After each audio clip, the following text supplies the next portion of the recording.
Welcome into the Cam and Strick podcast, episode number 246, presented by Hair Club, baby. Dude, almost 250. Damn. Well, yeah, that almost 250. Almost 250. We're getting there. Yeah, that's a lot. That's a lot of interviews. It's quite a lot. It is. 250, baby. I don't like your energy today. Why? I'm good. I don't feel like you're really, just kind of. Let me scream? Exuberating any energy. Hey, let me just tell the people right now, I'm walking into the building today, and Cam's got a sandwich that has completely, the whole building smells like it. Doesn't smell good. I know. There's too many onions on it. I don't know what's going on. The guy comes out of his office like, look, he's giving me a dirty look. The lawyer? Well, there's a lot of lawyers in here. He's cool. No, not him. Not him. What?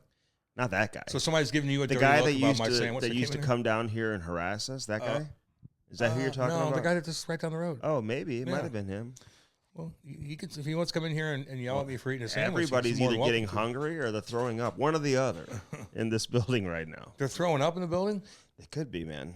Well, Andy doesn't like food, but I did see Andy eat for the first time, actually. I mean, he ate like a bird, like I assume, but we all went to dinner at this one of the nicest restaurants in St. Louis called Olive and Oak, and we brought the wives, and we had a lovely time. We were there for 5 hours, and just food out the ass. And I was watching Andy, and he did pick away at a couple things. Like, it was like we ordered pretty much every single appetizer, a lot of meat going on, so it kind of scared him a little bit. But Kate and I were watching Andy, and he did eat some food. Now, you and Kate were watching. We were watching you. I don't think she's watching me. No, I go, Kate, did you see him eat? She's like, yeah, I've been watching. She was annoyed by you saying that. She was like, why do you keep saying that? I don't care. Yeah, no. So she wasn't really watching. No, but you did eat something. I think you had a little bit of squid too. But you did peck around on some hummus and veggies, and I knew that you would. But at the end, my buddy ordered 2 fat-ass ribeye, fat tomahawks, cut them up, 2 of them, and they got a little too close to Andy, and he had to back away and scoot away a little bit because, he doesn't like that. That was a scary scene for him. But I did see you eat, man, and we had a damn good time, and it was good to hang out with your wife and Lori and Cade and Christy and the other girls all together. We had an awesome time. Christy pawned off a little shout-out, Illinois Recovery Center. He took care of us, man. That was a damn good meal right there, baby. Damn good. Yes. And First Form Nick was in the hizzy. Yeah, with his lovely wife. It was a cool setup. Great restaurant in St. Louis. If you guys ever come to St. Louis, it's all the big dogs go to. It's called Olive and Oak and Webster. So I told you, like, when I have like friends who come in town, that's the one place I'll take them. Yeah, it's a good spot because they are very picky. Like if you're a foodie or whatever, like they have it. It's a very diverse menu. It is. They'll have a lot of game type meat sometimes. Like they'll have different types of things that you won't typically find. You're really scared of the gamey meat, aren't you? Well, I don't eat like rabbit and stuff like that. In fact, Blay, my dog, just ate 2 rabbits. Oh, he killed them in the backyard? And he hasn't been moving around very well since. Well, if he's killing rabbits, that means he's probably killing the neighborhood cats too. You baby better get rabbits, an eye on that, dude. Baby rabbits. Yeah, so he's a killer. Because I don't think my dogs would do that. I think they just get close and they'd sniff and they'd lick and they do maybe like maybe. But if your dog's killing rabbits, you just got to understand that if little kitty next door wants to come over and hang out, like he's probably going to kill. He's not killing the cat. Oh, so he's gonna look at both animals and say, "You're a cat and you're a rabbit. Yeah. I'm going to kill the rabbit, but not the cat." That doesn't make any sense. He'll probably rub up against the cat. Just keep an eye on that. And the cat's hair and tail go straight in the air, and they just rub up against each other. Now the baby rabbits, man, these were like floating around the backyard. Ivy's screaming, "Oh, we have rabbits in the backyard!" I'm like, "Leave the dog inside." Because I knew, now a grown rabbit, like Blay is not eating the grown rabbit, Yeah. But rabbit's pretty good to eat, though. I think he ate a couple of babies the way that he was just very lethargic around the house. Yeah, man. You got to watch that, though. You don't want him to be, like, killing all the cats and stuff, man. You know what I mean? Because there's probably some stray cats. He's not killing the cats. Okay. You're saying that he's a cat killer, and people around the neighborhood who are probably listening right now, Praveen and everybody else, are not going to be happy to hear that, and they're going to think that if their cat, like something happens to their cat, that Blay is responsible for that. So I wouldn't spread those rumors. They could, whatever. It always starts just like the serial killers. You go in their basement, it starts with like the neighborhood kitty cat. You find the bones in the closet. Is that what they start? They start with the cats? They start killing other little animals, and you see more and more bones and stuff like that. That's where it starts. So just keep an eye on it. I know Blay runs rapid probably through their neighborhood because you're a Hoosier. You're a Creve Coeur Hoosier, and you probably let the dog run rampant. Creve Coeur. And a Ladue Hoosier, I should say. So I just keep an eye on Blay. He's not very disciplined, He's malnourished, so he's hungry. And so he's going to be killing animals. Just keep an eye on it, baby. No big deal. Hey, All listen, good. we're dealing with this right now because Cam wouldn't watch my dog when I'm out of town. We're leaving town tomorrow. Yeah. I'm going to the coast, baby. We're going to New England. Yeah. Like Belichick territory. Yeah, man. Yeah. Have fun. Yeah, so we're looking forward to it. But we're putting our dog into like this spot, this place. As you should. I'm not happy about it. Well, again, Hoosiers. It's going to cost a lot of money. Well, don't. That's why you have a dog and you travel every single weekend, and so you can't be a Hoosier, Andy, and pawn off a dog with somebody else. That's what Hoosiers do, unless that's not true. Unless the people really want to take care of your dog and have a house that could have another dog that's probably undisciplined, and they're not too worried about it, and they can watch it 24/7. Like that might be okay, but in reality, if you have dogs, you don't just pawn them off on other people, man. You got to spend the money. Blay is the most chill dog ever. Yeah, until he kills your cat. So easy. Well, you may kill a baby rabbit or something. He's still like a bunny. He's a golden doodle dog like everybody else has, because Andy gets everything that everybody else has. And those dogs are fucking crazy, man. They're like embedded into their blood. Like they're crazy. What do you mean they're crazy? They're wild. Golden doodles are pretty not wild. at all. Dude, they run around and they got a bunch of energy and stuff. Yeah, they're happy. No, they're very they're puppy-like. cute dogs, yes. absolutely. But they have a lot of energy. And my point is, like, if you pawn that off of somebody else, like, it's just not a good. People don't want to babysit your fucking dog. I'll tell you that. I think they might. I think they might. don't. And if anybody has time, listen, if just they reach did, out to me. If they did, they would have. But no, you're probably asking everybody in your neighborhood. They're probably telling you to go fuck yourself. Spend the money and put him up in a nice little, doggy kennel for a week, and he'll be fine. He'll be lonely. Yeah, but it's going to have to be more than a week because we fly out very early tomorrow. And cost you a couple grand. You think it's going to cost that much? Yeah, absolutely will. So 8 days? So he's got to start his stay today. Oh, dude, that's going to cost you. It's going to cost you a couple $100 a night. You know? No, I don't think it's that much. Was he staying in like a shitty one? No, it's a nice one. No, it's not, dude. It has like video surveillance. You can watch him play during the day. That is key, like to check in on the dog. It's going to cost you money. But the last 2 times he stayed there, he came back with a skin disease. Yeah. Yeah, I bet. Like his paw was just like, completely the hair was removed from the paw. Probably got a bunch of redness there and stuff. Yeah, redness and like licking and eating his paw. He's getting into different stuff. And dogs, other dogs are smelling different things. Who knows what the hell he's doing. So I found this lady. She's about 25 minutes away. And she like has dogs come stay at her house. And they sleep on beds. They sleep on couches. Oh, that's cool. No cages. They just play in the backyard. And unfortunately, she's out of town at the same time I am. Yeah. Well, you're going to have to spend money, Andy. It's going to add on to your trip. $30 a night, so I was hoping. Oh, that's nice, dude. I was hoping to find that one. Yeah, that's going to be tough, man. Can't pawn that off on somebody else, though. That's what Hoosiers do. The one thing I don't like is when you're watching the video, there's always like 1 or 2 dogs that try to mount Blay the whole time. They got to get a hold of that. Like the people working at this facility, they can't just look the other way. They got to put an end and put a stop to that. Yeah, that's a power thing, That's a power thing. It is. It's an alpha male. Alpha male thing. Yeah. Yeah. Is That's Blay? It's like if Andy went to jail, like he'd be getting humped all the time, so everybody knows that they're the alpha male. Is Blay an alpha male? No, he's not.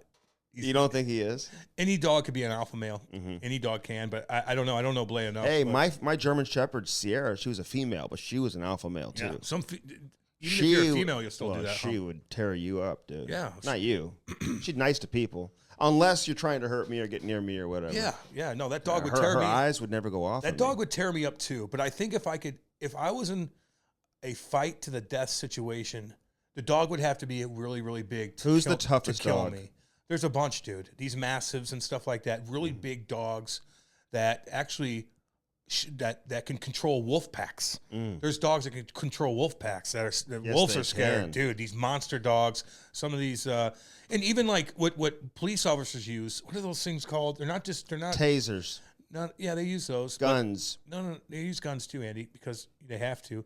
But I'm saying, as far as the dog's concerned, it's a Malinese something. It's not that big, but they're very smart, and they'll fuck you up. But I do think if push came to shove, and I was locked in an area with me and a dog, the dog would have to be really big to kill me. If you had to fight to the death, I'd choke. I feel like I'd break its legs and choke it out. If I know. I don't know if you'd be able to do that. I think I could. Really? Yeah, if it was a fight to the death. What if it was a pit bull, dude? You can't let them get to your neck. Remember we talked about the football player that went into the backup quarterback, who's 35 years old, healthy as hell, was in Florida, and he waited out there on a yellow flag. Just 150 but you know what happened? feet off the shore. You know why he drowned? Well, they're not. I'll tell you why. Why? There's this weird algae creeping down to Florida on the coast, and he's swimming out there, and his leg got caught in it. You really think? That's what I read. Oh, they're saying that? Yeah, that's what they said. Because they did say it was a yellow flag. The yellow flag, but the which algae, is like swim with caution. Swim with right? caution. Even kids can go in and out of Yeah, it. You better watch. Just watch Tide. Dude, I'm and not don't fuck playing around. Don't be like, everything's fine. Don't be stupid when it comes to rip currents, or I'll be pissed at you.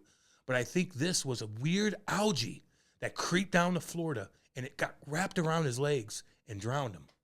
And that makes sense because, like, how the fuck how'd you drown? It's still like not that deep, and it's not that the unless he had a heart attack.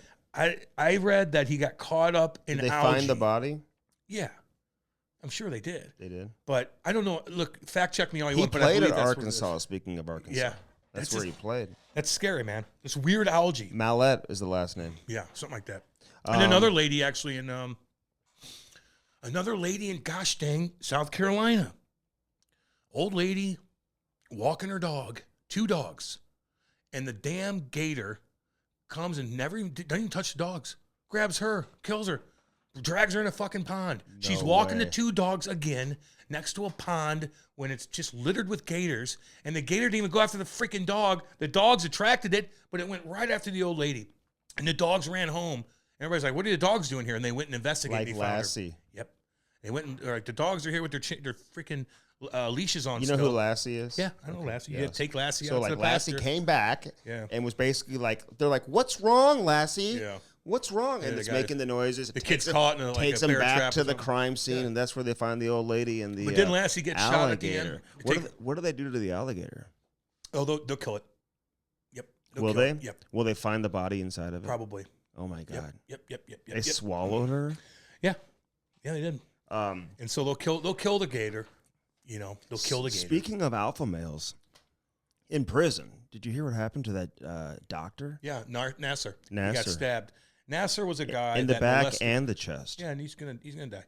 But yeah, I would. No, he's in stable condition right now. Oh, he is. Yeah. Oh, he'll die eventually by something because. You think it was because he molested young women? Hell yes. Why they went after him? You can't do that and go to jail if you're a child molester. He didn't steal somebody's commissary or something like that? No, he was fucking around with young girls, and if you do that, you're gonna get killed in jail. Now I'm surprised Bob Lasser, something like that. Maybe it's not Bob. It's something Lasser, and he was the coach of the young girls and gymnastic team. No, Nasser.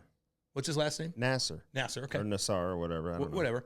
But he was a coach of the gymnastic teams, and he fucking Michigan State, USA women's national gymnastics team, as well as sexually abused all of I them. want to say Michigan State University. He was out of Michigan. I think he worked with some colleges too. He just sexually abused All the big dog gymnasts. Yep. All these girls that were just like, I wanting to go to the next level, and were just confused by this psycho, weirdo, fucking pedophile. What would he do? Like during like the examinations and stuff like that? Yeah, like here, let me touch here, let me feel you here, let me do this, let me do that. Like, listen, when you're a young girl and your whole dream is to be the next level, and this guy's right there, this guy's your guidance. Yeah, but he's the doctor. He's not the coach. Oh, he's not. Yeah, he's the doctor of the. Yeah, he's the doctor. That's He's not right. the coach. Yeah, That's that is weird, man. then. I mean, how much power does the doctor have? I don't know. And he looks like a little creep So he's anyway. the doctor, Yeah. not the coach.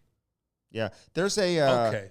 There's a player that was just drafted. Brody, you can look that up. I hate to even like say this because I want to let people know that he's not related. He's out of Michigan. What? I think he had a similar last name. I think it was the same last name. As what? Nasser. Yeah.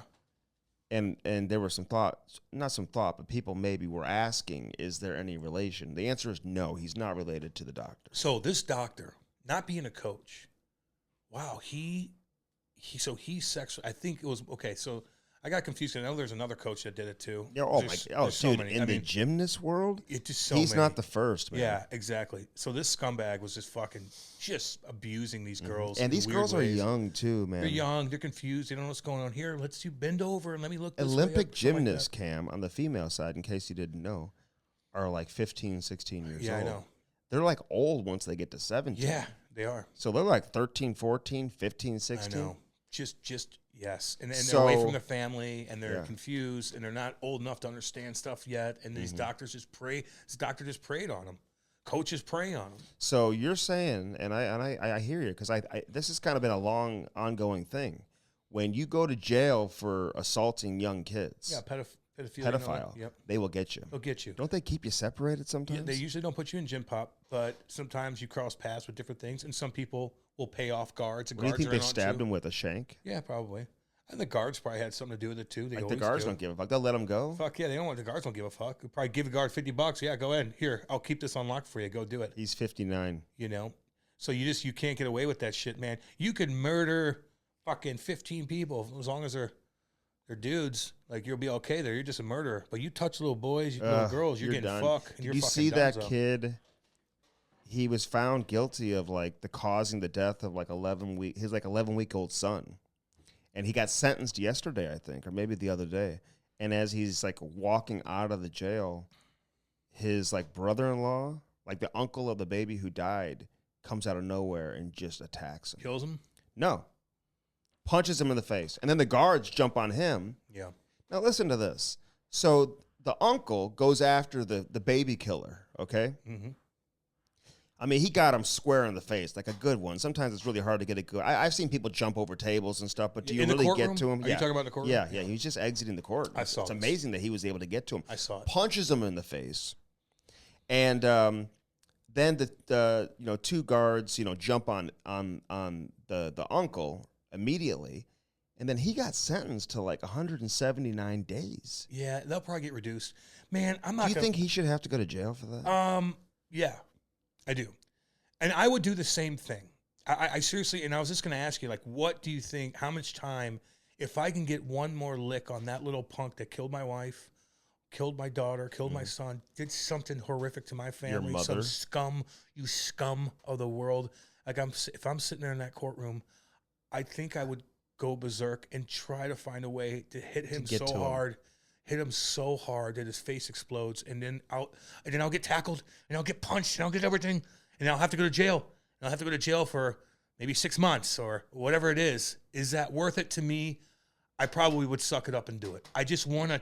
Really? I want to get you. Nothing's happened to me yet, and I could put this in the back of my head, like my emotion, how my I emotion think there's would got to be some leniency in this sentencing. I don't think they need to be sending you him to can't jail have for 179 days. I agree with that. But the judge is like, listen, we can't let people. You can't let people do it's that. like contempt of court, basically. You can't.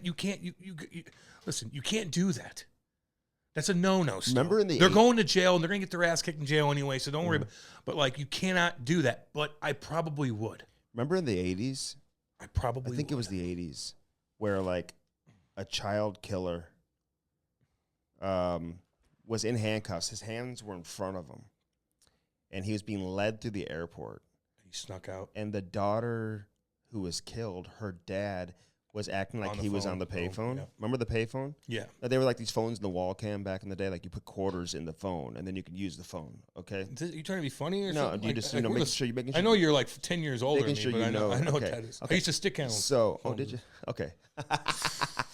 Anyway, he like timed it perfectly right when they walked by. Yeah, I remember. He shoots the killer like in the head, Cam.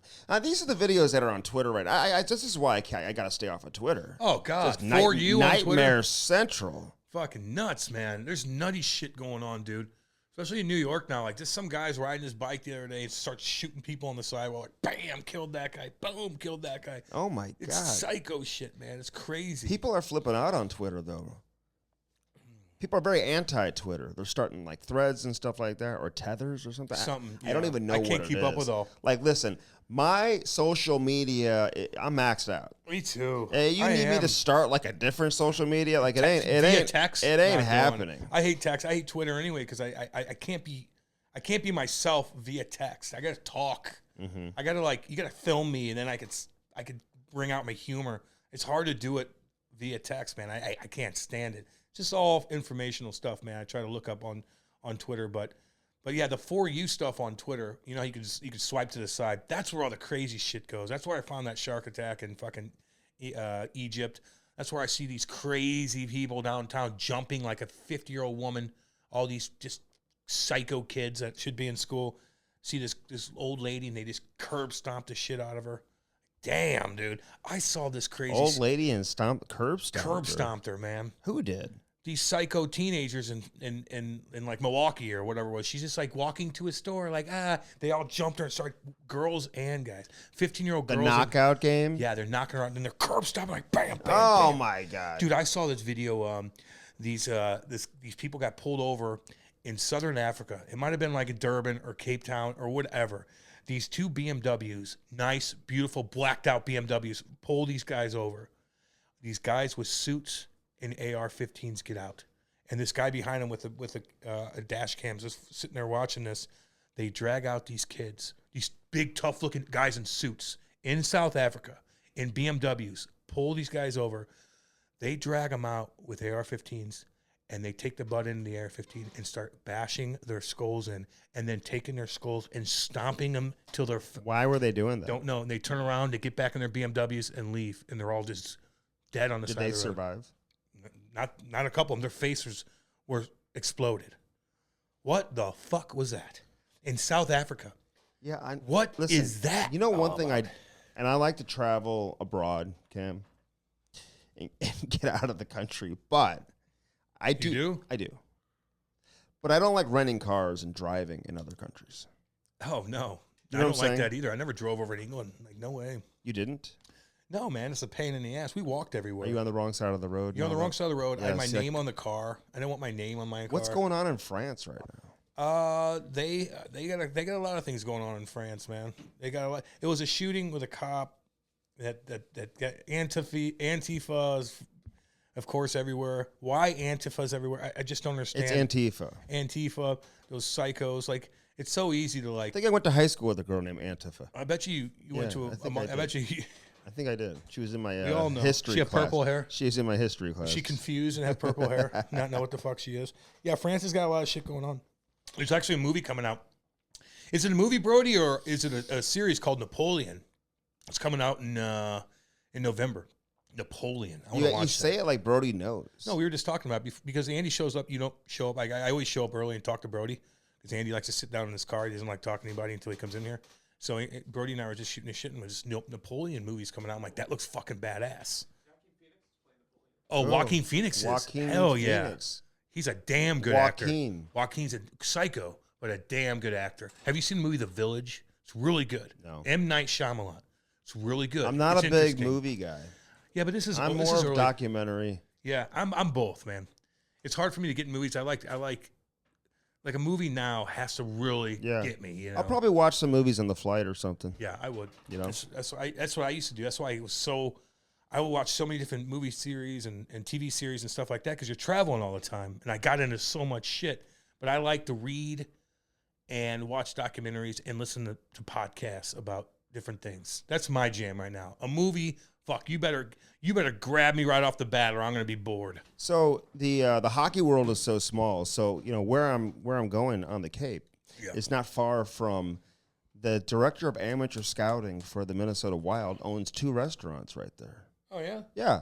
So I've had people reach out to me and be like, dude, you got to contact so-and-so. He owns the restaurants. And so now we've been in touch, and we're going to go check out he's got a pizza spot and another nice restaurant, too.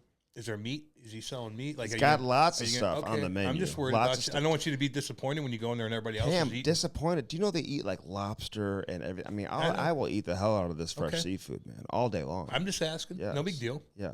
I love seafood. Actually, at Olive and Oak, I had this swordfish, man, that was absolutely incredible. Yeah. And he likes taking pictures of his food before he eats it to make sure everybody knows that he eats food still. I don't know if he ate it or not. Probably took it home and it went nowhere, but he took a picture of it. Don't worry. Had some black wild rice. Yeah. No, look good. Everything's good there. It's so funny. I was trying to get Andy to have just one piece of steak. No, you didn't. Yeah, I'm like, he tried one piece, and he just didn't do it. Your wife did. She loved it. Oh, yeah, she ate it. She eats meat. And he's like, I can't do it. I will not do it. I talked to Alexander Steen the other day, and he doesn't do it, so I'm not going to. Okay. O'Reilly says no. Ryan O'Reilly. He's making 4.5 in Nashville now. I'm doing what he's Paul doing. Stastny said something. I think Mark Scheifele or something. All good, man. Maybe. It's all good. I was trying to get you. It was such a good cut of steak. Tom Brady. Cut of meat. Tom Brady doesn't eat that man. either. Tom Brady doesn't do it. Just be like him. He lost like $30 million in like an investment. With the NFT? Whatever it was. Well, yeah, damn right he did. What's it's NFT? Like those weird NFTs, what are they called? Yeah, the goofy ass weird thing that Sam, what's his name? Sam Fried Brinkman. That weirdo that stole billions from everybody. If you had that much money, would you just? I feel like if you invest, like if you take $500,000, or maybe even $1 million, and you say, "Hey, I'm going to invest all of it in various different companies," you're going to hit on one. You'll of hit them. one. Yeah, you'll hit one. But you got to have $1 million. Like if you invested in Apple, $100,000 back in the day, 80s, of course, you'd be one of the richest people in the world. You know, if my aunt had balls, she'd be my uncle. You know, Soon Kang Yung, Kim Jong-un? Kim Jong-un is the 19th wealthiest person in the world. Oh, he's got slaves working for him. What do you expect? Well, that doesn't always make you money. Oh, yeah, it does. When you don't pay anybody and they give you work for free. It doesn't make you the 19th richest person in the world. Well, when you have all kinds of material and minerals and stuff like that in your country and you have slave labor, you don't have to pay just like China does. Well, yeah, you'd be able to make a lot more money. He's very overweight. They're concerned about him there. Oh, he'll die soon. Oh, you think? He's 39 years old. Dude, he'll have... Dude, I thought he was like 50-something. No, dude. No. He's doing weird things, that little Kim Jong-un. Still? Little rocket man's doing some weird things. The women, the families, the bloodlines. Oh, my God. He's you know that? Well, yeah. Read up on it, man. He's an evil guy. I'd be careful talking about him. In North Carolina, they aren't listening. Well, they're not listening. Says who? You're not allowed to listen to anything, Andy. What are you talking about, man? Hey, look on a map at night. Go look at a satellite map at night and look at South Korea, where my granddaddy fucking fought, and there's still 50,000 U.S. troops there. Look at South Korea compared to North Korea. Just this lighting at nighttime. It's crazy. But Kim Jong-un, if you do something wrong, you fold a different piece of paper the wrong way. They won't just fuck you over. They'll fuck your whole bloodline, cradle to grave, fucking hardcore. Why are they so evil? Because, man, there's like, a lot how of do you people get that evil? through your bloodline. Can people who live there, can they leave? No. They're stuck there. They're stuck there, dude. No, you're not allowed to What leave. if somebody was in North Korea and was like the next Connor McDavid? He couldn't come play in the NHL? I don't know, man. No. They wouldn't let him out? You got to make money for your country. They wouldn't let him come play in the NBA? They wouldn't let him do anything. NFL? You can't even leave that place, dude. You I bet you Rodman could negotiate a release. I bet he can't. I bet you Trump maybe could. I bet you Trump could talk to that little rocket man. I think he likes Trump. Yeah. Listen, you don't have to fucking, you don't have to respect the guy, but you got to have some sort of communications with these psychos too. You got to have some sort of communication. Just because he goes there doesn't mean you like the guy and like what he's doing. But it's nice to know that you have your evil friends in your back pocket too. You got to keep your evil fucking people close to you as well. You can't push those guys aside. You can't push Putin aside. You got to have some sort of communication with these psychos. Do you know anybody who's evil? Yeah, Kim Jong-un. You don't know. Well, I'm saying, like, do you know them personally? Oh, do I know an evil person? That's a good question. Yeah. Like an evil person. Like an evil person that killed people that was evil. God. I don't know. That's a good question. Is there anybody that I went to school with that turned out to be a fucking killer? Let me think about that. I think there is, Andy. I think there is. Really? That's a good question. Is there anybody that you went to school and you're like, wow, they killed her? Wow. That dude killed his family. He ended up being a killer. Not like a DWI Dude, when I was a kid, true story. God. I don't want to say the kid's name. Just don't drag it on. I don't want to say the kid's name. But all of a sudden, like, I mean, we're outside. Back then, the doors were never locked. No, I know. You're outside 90s. Playing the whole time. Yep. I had my Cocker Spaniel, Teddy, who actually ran through a window one time. That's a whole nother story. We'll talk about that. Like right through the glass. Have to talk about it, but I get it. But all of a sudden, we hear nonstop police sirens and fire engines and ambulances. I mean, it was just crazy. This flooded the neighborhood. This kid who lived down the street from me shot his brother with a rifle. Yeah, killed him. No, really. I would see his brother at the neighborhood pool like the following summer. Yeah, but was it a fuck up thing? He had like the scar on his chest. So he shot him through the chest with a rifle. Yes, and he survived. Survived. Wow, Andy. Shot I don't know if you got that story straight. It went through like his perfectly, and then through like a wall and all this other stuff. Should have killed somebody else. So the kid went to juvenile for quite a while, and then he got out. And he was like, he acted like nothing even happened when he got out. Was it on purpose or was it He was running around at the carnival. Remember that how you could spray like invisible ink? Not invisible, like it would like spray like ink all over, and then it would go away. Yeah.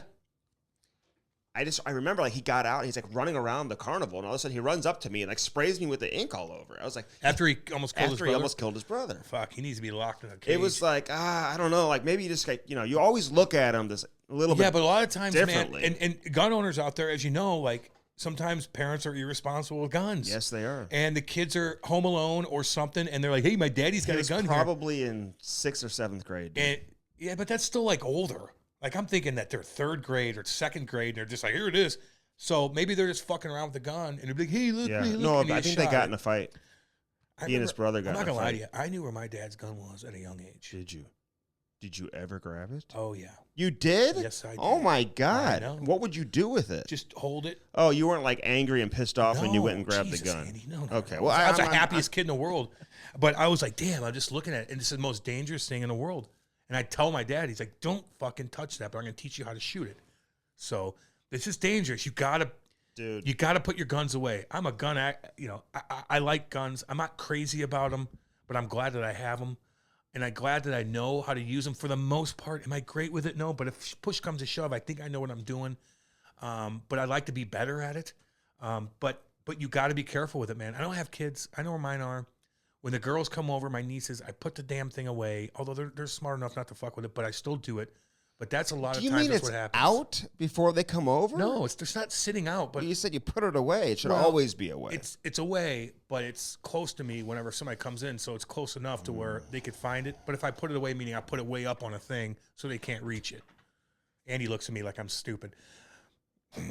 I have it next to me if somebody comes in the fucking house. I need it close because that's what you do. Because what's the point of having it somewhere else? And if somebody comes in, you gotta have it nearby. You gotta have it near. I don't have kids. But if you had kids, you have to spend the money on something. Just make sure before you shoot it, you just look closely. Hey, worry about you. Because with your beautiful family. It could be your dad coming in. No one's coming in my house at 3 in the morning. It could be a neighbor coming over. I agree with that. You never know. I know. But like, you need to worry about you, though, Andy. You got your little baseball bat? No, box cutter. Box cutter. Hey, took down a plane. A bunch of them. I know it did. So you know. Just so you know. I got other stuff, too. Yeah, you do. Grenades and stuff. Mini baseball bat. My God. The mini baseball bat can do a lot of damage, Yeah. No shit, man.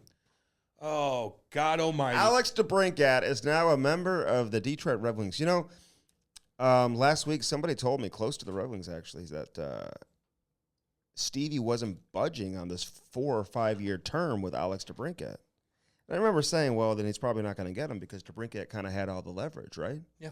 Like, if they were going to make a trade, then they're going to want to sign and trade, and he's probably looking for that, max deal.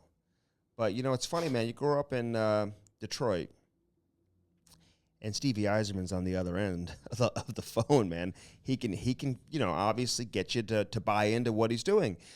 That's a great deal for Detroit to get him on a 4-year deal. I'm not a huge Debrincat fan.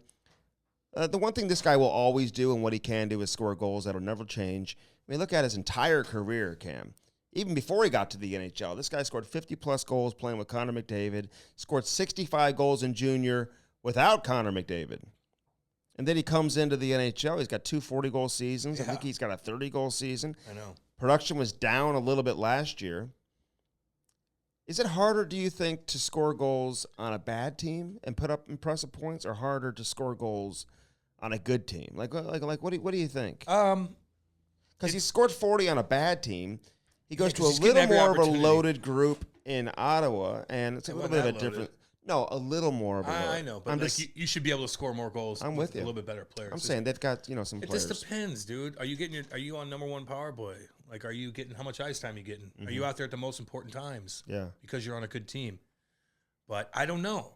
I'd rather get less points and be on a good team. Like you look at Max Domi, he started putting up points obviously in Chicago, but he's on the power play. Look at the power play points he's got. I just rather be on a better team. Go to Dallas, all of a sudden he's not putting up as many points because, you're not getting on the ice on the power play, or maybe every offensive zone start there with Dallas with that offensive group. I'd just rather be on a good team and look good, and you're winning games every night. Because because you could score 2 goals and lose 7-4, and it doesn't look as good as you score 1 goal and you're winning all the fucking Would you time. rather make $8 million a year for 8 years straight on a team that never makes the playoffs, or make $4.5 million a year every that's year a big on a team difference. that makes the playoffs? I mean, that's a lot of money. If you're saying 8 and 6, I'd say 6. But if you're saying 8 and 4, no, like fuck no. 8 and 4. Hell no, I'm making that money. That's a lot of money. Missing the playoffs every year. Yeah, but it's just too much money to be missing out on. I'm sorry. Money talks. I know people in St. Louis play for the love of the game, but no, okay. The Cardinal fans? The Cardinal fans say, hey, these guys play for the love of the game. No, they don't. They play for fucking money. Mm-hmm. And so if you're going to tell me I'm making 50% less, but I'm on a good team, no way. That's too much money on the table, because at the end of the day, listen, money talks, dude. Mm-hmm. If you said a 6, a couple million less, I'd be like, okay. But you cut my salary in half? No way, dude. No way, because you're going to have to win a Stanley Cup to make that money up anyway. I want to give a shout out, by the way, to who? Jordan Binnington. Yeah, I got married. Beautiful wife, Chris. Yeah. Have met her several times down at the games. Binner, one of my favorite people Love that's him. come through here, man. Truly one of the coolest dudes in the league today. I know, like, a lot of people talk shit because they see some of the antics and whatever, man. He's a nice guy, man. He truly is. Oh, great guy. He's a great guy. He's great to the people love him here. Mm-hmm. He's walking on water, trust me. If Ben Dog walks anywhere in this town, ain't nobody chirping him. He's just a classy dude. Ain't you know nobody what I mean? chirping him. They love him. I like that tuxedo look. Yeah, dude, he's cool. He's fun. This girl had Parties. a beautiful gorgeous. night dress on. Gorgeous I think girl. she's like an actress or something. She better be gorgeous, because he's a fucking pimp. You're damn right. Jordan Binnington is a fucking His a dad's stud. cool as shit, too. I'll give Big John Stud a shout out. John Stud. John. He's Call a him big John boy, Stud. though. A Big John Stud. Deadhead. Old school. Oh, he likes Grateful Dead? Oh, yeah. Oh, he's a little hippie boy? I like that, man. He's cool, man. So a Probably big get shout his out mind right a little to bit. Jordan Binnington. Although I've said it several times, like, he's not going to have to play as much as he did last year. And Joel Hofer will end up. You love this Joel Hofer guy. He keeps talking about it. No, I just think No, he's you gonna did he'll 3 be a times in a he'll be row. a storyline at some point this season. He's gonna play some games. If the Cam, biggest 'cause, you know. storyline is Joel Hofer, we got issues. He will not be the biggest storyline. Thanks, buddy. He will be a storyline though. Yeah. Yank. Like, I don't think you know that he's got, like, I think he's got real legitimate number know. one potential. I haven't seen him much. And it may not happen this year, but you'll see it down the line. But I hope Binnington just puts together that one season, man. I do too. Where Full season. and he did it, obviously. I mean, he won a Stanley Cup, don't get me wrong. They don't win it without him. But where he can, be in the conversation for, like, the Vezina or something. agree.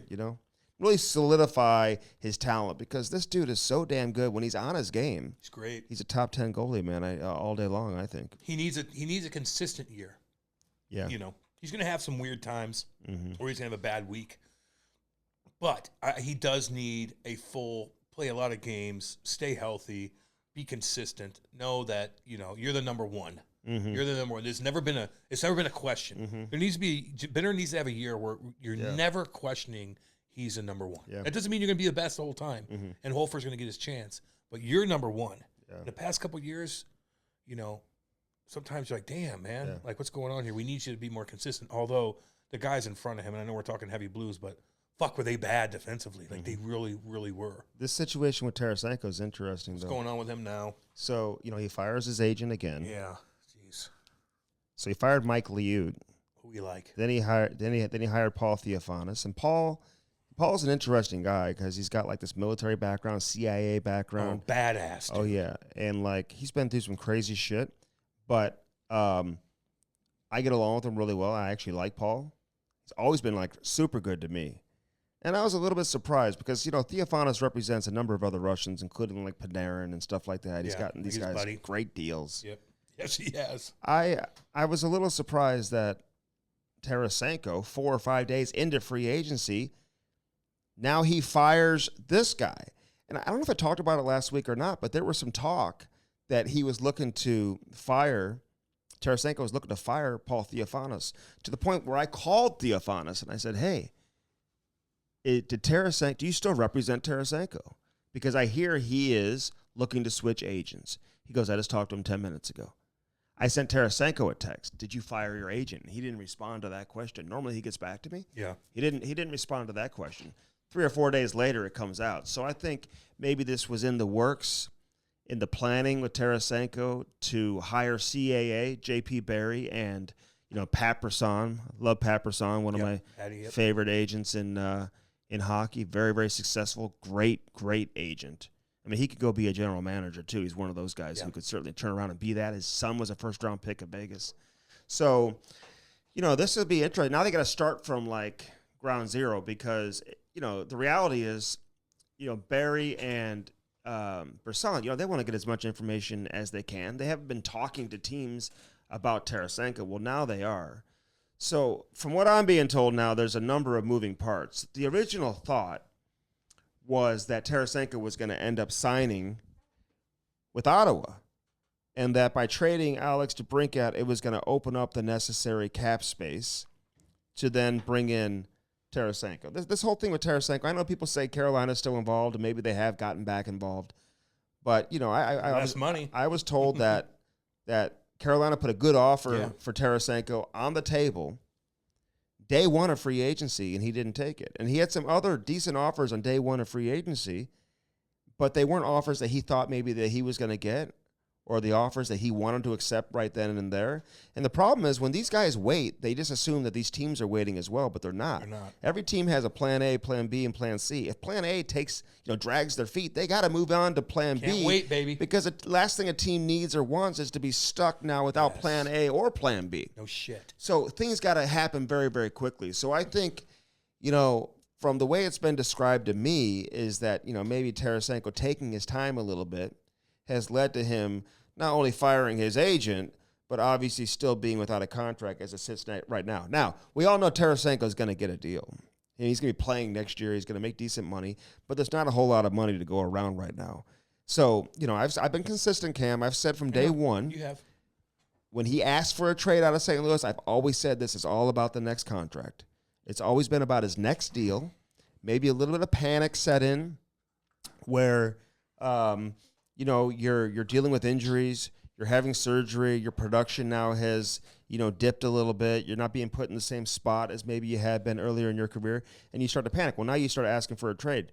Well, the team says no. Then you come back and you put up a career high in points, and he went back to the Blues asking for an extension, and the Blues weren't really interested in giving an extension after he just asked for a trade. Well, duh. And they even waived their no-trade clause to go to Seattle in the expansion draft. They told Seattle, we will waive our no trade if you take Tarasenko in the expansion draft, and Seattle didn't take him. And they ended up taking Vince Dunn, which has obviously been the right move for the Seattle Kraken. So we'll see what happens with Tarasenko. There are some people who still believe he's going to find his way into Ottawa. Ottawa only has $5 million left in cap space. They have some other players they've got to get signed as well. Florida, no money there. So maybe a Carolina. I don't know. There's a lot of question marks as to where he's going to go. And the way it was described to me as recent as Sunday was that there are still a lot of moving parts in relation to Tarasenko, which tells me that maybe he's waiting for a team to make a trade, move on from a player to open up some space for him to sign there. I tell you what, making less money than playing for Carolina, that would be my jam. It's a little bit less money. On a 1 or 2 year deal? Yeah, and just be on a great team and be in the spotlight in the playoffs because you're going to go far. You guys are loaded. They're loaded, dude. They're fast. They're young. They play hard. Like they do. They're well coached. Are they a regular season team? What are they? Dude, they look pretty good in the playoffs, man. They ran against a fucking hot team. Okay. And they didn't have their number one scorer. They miss Svechnikov gets hurt just like rolling his ankle. What do you do? It's like he's ACL. ACL, yeah, because he toe picked. Like a random weird thing. Toe pick, boom, ACL done. I mean, that kid's damn good. That whole team's damn good. If I'm Vladdy, man, I'm like, get me on this fucking thing and let me do my thing. And be in the playoffs and show and be a sniper. Yeah. You don't have that many snipers on that team. I don't know if Carolina I don't know if Orlov was their plan B or if they could have signed Orlov and Tarasenko or what the thought was there. But I'm sure that's probably frustrating for Tarasenko. Orlov's one of his best friends. Yeah. But he's also in his age group. And I know they play different positions, and Orlov was considered the top free agent available, certainly the top defenseman available. Pretty damn good. And it's interesting, of all these deals that have gone down, he's gotten the highest AAV at 7.75 of all the free agents. And he only got a 2-year deal on it, So what other free agents are out there right now? Anything happened in the Oscar past couple days? Sundquist. Sonny, what's up, baby? He was chirping somebody on Twitter the other day. Was he? You could tell it was like a late night. He's he's at Binnington's wedding. Yeah, he is. Partying hard. Oh, my God. I like Oscar, man. He was cool as He's shit. cool. Cool as fuck. I'd take him. Mm-hmm. He's banged up pretty good, but I'd take him. I like him a lot. Yeah, no, he's had some significant injuries. Body's been through a lot. He plays hard. Mm-hmm. He plays hard. Who else is out there right now? But he hasn't had that big major payday. You know what I'm saying? No. So it kind of sucks. He's an in-between kind of dude, because like Barbashev plays hard too, but now Barbashev, he got the contract. Well, he put up a point a game in the playoffs. He put a point a game and had huge goals in the playoffs. Mm-hmm. That's why you got to get your ass in the playoffs and perform in front of everybody. Everybody's watching. Mm-hmm. So I'd play for Carolina, man. Somehow get on that team. Fuck. I don't want to say who it is. Can I just say something without saying who it is? No, say who it is. I don't want to say who it is right now. Say who it I is. will eventually. But a GM kind of fucked me over in the league. Who did it? And eventually I'll say it. He lied to an agent. I didn't even talk to the GM. The GM texted me about something. I tweeted something out. And he made the assumption that the agent who I'm talking to, he don't even know who I'm talking to. But he's like, oh, this guy's lying to you. He's a greaseball. He's greasy. Don't believe him. Who's saying blah, that blah, to blah. who? What are you saying? The GM is saying that to me. Okay. Oh, that the agent's a greaseball. He's lying to you. He just wants to pump his chest and say that he got the most money for this and that. I'm like, what? I'm like, yeah, I don't know. I try to believe the best out of everybody, in a text. I always want to assume everybody's telling me the truth. I didn't say, yeah, I talked to the agent, talked to this guy. Anyway, he calls the agent. He's like, oh, Andy Strickland told me everything you said. Oh, really? Like, lied. I didn't even talk to this guy. So then the agent calls me up, furious. I'm like, pump the fucking brakes, buddy. Don't be yelling at me. Like, settle the fuck down. I didn't even talk to this guy. So then I got together with the agent at the draft. I'm like, listen, man, you want to see the text messages? You want to see what this GM is saying about you and what I said in response? Oh, Jesus. You want me to show you? Did you? No, because he was like, it's fine. He gave me a hug. He's like, it's all good. Fuck. It was a stressful moment, whatever. And that's what happened. Do I know the GM? Know him? Well, of course, man. You don't know him. Okay. Oh, no, you know what I mean. Yeah. Everybody has heard of him. So that's all I'm saying. All right, well, whatever. I just thought it was a slimeball move, man. Sometimes they got to. So I haven't confronted the GM about it yet. But you know what? I told a number of hockey people that this GM had texted me, like, kind of like losing his mind, being like, blah, blah, blah, this guy's. And they were like, be careful with that guy. All right. Be careful with that guy. Yeah. Anytime you get that with somebody, whether it's He's a girl, got a slimy reputation. Be careful with that guy. You never want to be And that I guy. said, I didn't say a word to him. I would hate that. If anybody ever said it to me, hey, be careful with that girl or be careful with that guy, I'm like, oh, shit. Like, get me out of this. And GM's like, you're going to have to deal with that one way or the other. Yeah. But yeah, man, I don't know. You're in a weird spot sometimes too, dude. Yeah, but so like, it's like I'm they gotta not protect even their like shit. in the middle of it. Just leave me alone. You know what I mean? All right. Okay, but I know a lot of really good general managers too. I know. There's a lot of good ones out there, dude, who Not are like everybody's super professional. Not everybody's like that. Super professional. Just like anybody you work with. They're not all the same. Yeah. You got lucky with me. Mm-hmm. But they're not all the same. But you get some dirtballs in there, man. Damn right. They're only thinking about themselves and they'll who screw have you over. limited managing experience at the NHL level. Yeah. Yep. No, I know. Like, I just couldn't imagine like a Larry Plow doing that to a reporter. Big Larry. What's you know, up, Larry? You know what I'm saying? I like Larry, man. Or a David Poyle or a Doug Armstrong or Lou. Lou might. Well, Lou will get you. Elliot Friedman said something about Lou. No. Lou, it's all, listen, again, it's not about you or your feelings or this or that. Yeah. Sometimes it's about what the fuck you're he's representing. trying to accomplish whatever he's trying to accomplish. He'll do anything to accomplish for what he's representing. He doesn't give a fuck if you're in the way. If somebody else is in the way, they'll deal with that later on the line. If that's what's best for the organization at the time, they'll be greasy. And I get it. It's a fucking dog-eat-dog world, man. You got to be on it, dude. You got to be a step ahead. These GMs are so smart. You think I should confront the GM? If I would have seen him at the draft, I would have confronted him in person. Just say, don't embarrass him. Because he's gonna deny it. He's like, oh, I didn't tell him that. No, I'm gonna talk to you man to man, and I'm gonna look in your eyes, and we're gonna figure this out. Yeah. And be like, I get what you're doing, but you put my name in this. Don't do that again. Don't do that again. Like, talk to him, but be cool and cordial. Yeah. Because he's still doing his thing. You got to do your thing. Yeah. And sometimes you get caught in a shit sandwich. Yeah. But don't lose. Always talk to him though. Don't act like. Don't let anybody bully you around like that. Don't be a dick, but just be like, hey man, like, can we talk for a second here? Yeah. I got to do my job too. Hey, I don't appreciate what you did. Yeah, no, you lied. You lied. You know, I know I'm not a GM, but I'm in the mix too, and I got to do my job. So you're lying about me. That's why I got to come talk to you. Right. It's all good. Right. But just know that what you did. Right. And I know about it. You know? Do I need to come hang out with you? Maybe. Jesus. You might have to call this guy. Anybody else bullying you? Seriously. Well, he didn't really bully me. Anybody at Creed 4 Racket Club fucking with you? Do I got to come fucking shake some cats down? Everything's good there. All right. So let me know. I'm thinking about getting... Are they making fun of you? Because I'm the only one that's allowed to make fun of you. I have a pickleball match later on today, actually. Oh, God. That's like the #1 cause of injury right now, pickleball and CrossFit. Yeah, well, CrossFit's like guaranteed injury, man. Oh, my shoulders hurt. Yeah. We had a workout last week. That's right. Yeah, we did. Andy looked pretty jacked in one of the pictures, you know. But I was throwing around a lot of weight. I couldn't believe it. Oh my God. I know. Cam had 100-pound dumbbells, and he's doing like a chest press with it. Yeah, I was just doing chest press. Or was it an incline? It was incline chest. No, it wasn't incline.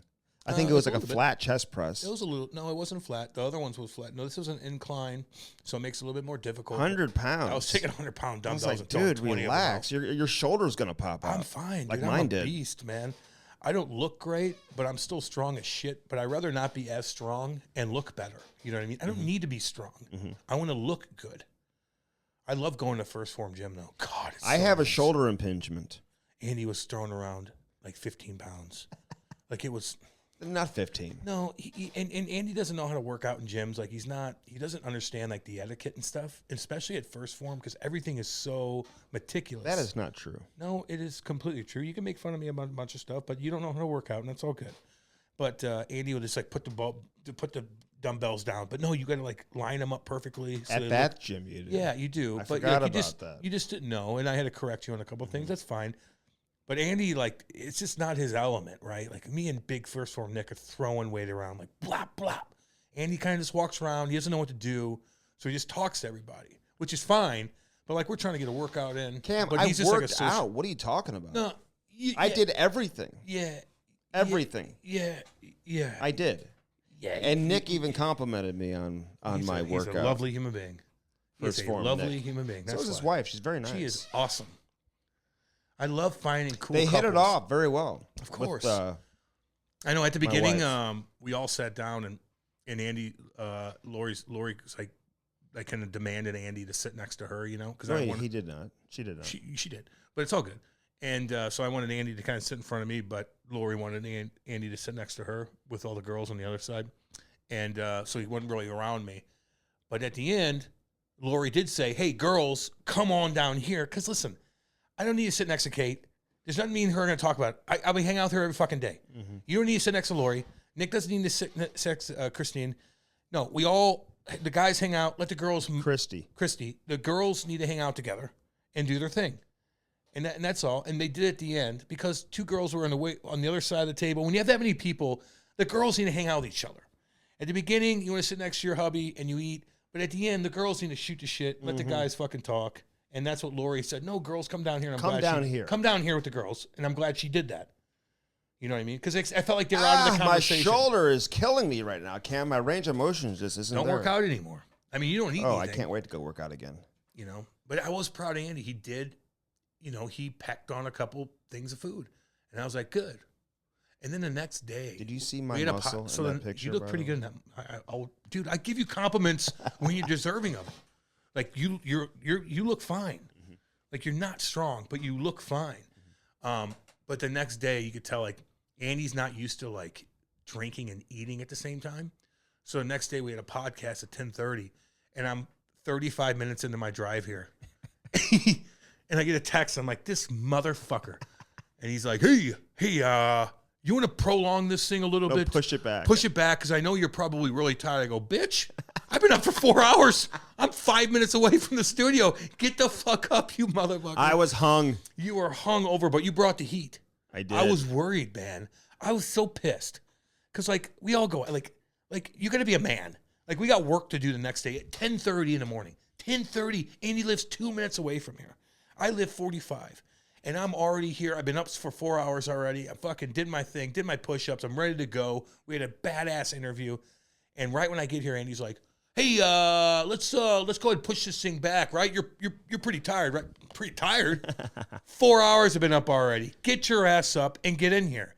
And I'm like, damn, he's going to be like droopy fucking eyes. Like, I don't know what to do. But you came in here, you had your coffee, and you had a damn good interview. I'll give you, dude. Oh, really? Yeah, you asked really good questions. We talked to...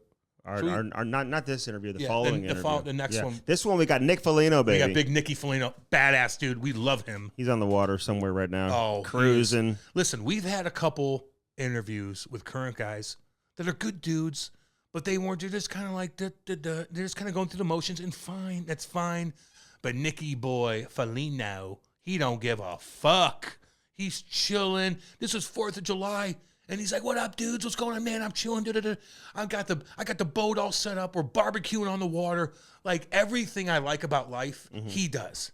Like, I feel like, dude, we connected. He's making $4 million this year. He's making $4 million. He doesn't even know how that. He doesn't even know how that happened. He's like, what? Okay, where do I sign? Remember, he's like, can I sign right now? Can I docu sign? He's like, I can't wait to go to Chicago's a good spot. He goes, it's a great organization. You know, we got Connor Bedard. Everything's and good. they're paying me $4 million. Yeah, Nicky, you're making 4 fucking schmel too, baby. Good for you. And Corey Perry. Corey Perry. You're gonna have a blast. I root for him. Like, I really do. That's probably another job that Tarasenko could have signed. I know. Right off the bat, too. They're spending $4 million on Perry. He would have gotten more than that. Wow. Bro. Why not? What happened? Not a contending team. Dude, you're in Chicago with Connor Bedard. All eyes are on you. Glad he doesn't give a fuck about that. Well, he should. Wants to win. Oh, yeah, where? In Ottawa? Ottawa's not that far away, man. Okay. Ottawa's been one of my favorite teams in the league for... It doesn't mean they're that good. It doesn't mean they're that good. They are fun to watch. Are they that deep? I don't know yet. All I'm saying is any veteran wants to go to Ottawa, they got to recognize right off the bat. Like, because Claude Giroux figured that out last year. He'd been a captain for a long time, but he goes into Ottawa, and he found a way just to fit in and help those young guys. But that is Jake Sanderson, Brady Tkachuk, Josh Norris. That's their team. Stützle, no doubt about it. Yeah, man. Thank you. And Shabbat. Whatever. It's Stützle, Tkachuk, Jake Sanderson, and Josh Norris. It's their team. Yeah. So anybody who goes there, and you're used to getting treated one way, or having everything given to you all the time. Isn't that any team you go to? Isn't that there's always a core 4 group of people that are like? Well, we're talking about Ottawa because they were interested. I just like, if there's an opportunity to go to Chicago with Connor Bedard in that facility, in that organization. Dude, I'm with you. Kidding? And that. And you still have friends in St. Louis. You're close by. Right People there. can come visit. You're in Chicago, dude. You're getting watched every night. The whole NHL is watching you. They're watching you. Maybe inadvertently. This year, for the first 25 games. What if he's they're going to watch Connor Bedard. If he's dominating, but you don't think he's going to dominate, so. Yeah, I did. No, you don't think he's going to. You can put words in my mouth all you want. Well, what'd you say? I said that I just feel, not that I have any deep evaluation of any of these players. I just think that there's so much hype about Connor Bedard. Not that he's not going to be successful. I just think we're overlooking somebody again that might be better than him. That just no one's talking about. You said you don't think he's going to be the best player in the draft. I think he's not going to be. I think when push comes to shove in 20 years, there'll be a better player than Connor Bedard in the draft. And there's nothing wrong against that. I kind of hope so. That just means somebody else is going to be unbelievable. Yeah. That's all. And we don't know who that's crazy. We don't know who that's going to be. We don't know who that's going to be. Could be the Russian. Could be the goddamn Russian. I hope he's like, fuck this. You want him to be. I want him. Dude, he just looks it, He does. And he's got a weird, crazy story. And he's just, there's something about him. I'm like, I'm curious about his family, where he grew up. What the fuck happened to your daddy? Apparently he came in there and he was like, he told everyone, I only want to play for this team. Briere and them snuck him into a hotel, found a way to have a meeting with him because he'd only have meetings with a couple different teams. And of course, Philly's going to be on there. He didn't want to go to Washington, which I found interesting. I thought that was weird too, but he wanted to go to Philly. It's like, okay, well, you're a big dog, and Philly's a fucking big-ass organization. Yeah, but baby. I mean, I'm just wondering what the connection is there for wanting to go to Philly. I don't know. But but they had a meeting with him. Is it Torts? Hey, isn't it cool, though? Like, if you're a GM like that, and you got some Russian kid, you're like, I'm sneaking this. The KGB meeting. Yeah, I'm like, I got my people on it. If I'm Brie, I got my people. We'll hide them this way. Bring them over here. Sneak them in this way. Do your thing. Dude, they used to come over in the trunk. I know. Of a car. Badass, dude. That's what they used to do, Cam. Well, what about, we talked to old boy about that, too. Yeah. Oh, yeah. McGillney? No. Who we just had on from Toronto, Antropov. He said it wasn't as bad as McGillney. He didn't have to defect, but he had to sneak the fuck out, baby. Of a Swedish hotel. Snuck out. Get out of here. To sneak away from the Russian Federation in Sweden. Yes. They rushed him to the airport. Never looked back. See him. So you don't think anybody in North Korea can do that? They can try. How do they get out? I've heard stories don't get out. of how them running. They run to South Korea and they get shot. Yeah, and they have to go through a barrier. They'll steal a truck and just get through. What about a submarine? I ain't touching those, man. So you're a poor farmer that has slave labor, and you're gonna build a submarine? How the fuck are you gonna get out? Who do you know? You can't call anybody. You can't talk to anybody outside the country. How are you gonna get out, Andy? You're a farmer in the middle of North Korea. And you want out. How are you going to do that? I'll wait. I don't have the answer for all that. No, you don't. That's why it's so hard to get out. But I see these, what's that, Narc or whatever that show? Narcos? You know how they go in submarines. Yeah, but that's a drug, listen, that is. The drug cartel. Yeah, that is a cartel. They have billions of dollars. And then you got the U.S. Coast Guard screaming with water everywhere splashing. And they're standing on top of the submarine. I know. How do those guys survive that? Sometimes they don't. The Coast Guard? Well, the Coast Guard could survive that. They got all the weaponry. But the cartel is worth billions of dollars. How does it not turn into a shootout? Oh, sometimes it does. And most of the time... They can't get away? They can catch those guys? They know where they're at? Yeah, they do. Well, for the most part. Well, not all the time, Andy. Why do you think there's so much fentanyl coming through the border? Because a lot of times they don't catch them. A lot of times they do. But the cartel's a different animal than North Korea.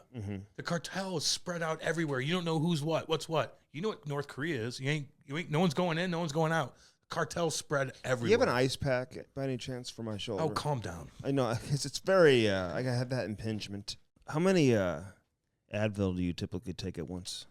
2. If they're the gels, I take 2. You know you can't take ibuprofen when you're hungover. Is it not good for your heart? I don't think so. Yeah, there's a lot of things that like aren't good for you. Well, it can be Advil, it can be anything. Yeah. Because Cam's trying to get me to take an Advil the other day. Oh, when I was very hungover. Why don't you just not bitch about it? Like, I'm hungover every day. I just suck it up. You know? Do you feel like shit when you wake up? I don't even know the difference anymore. You know what I mean? Yeah.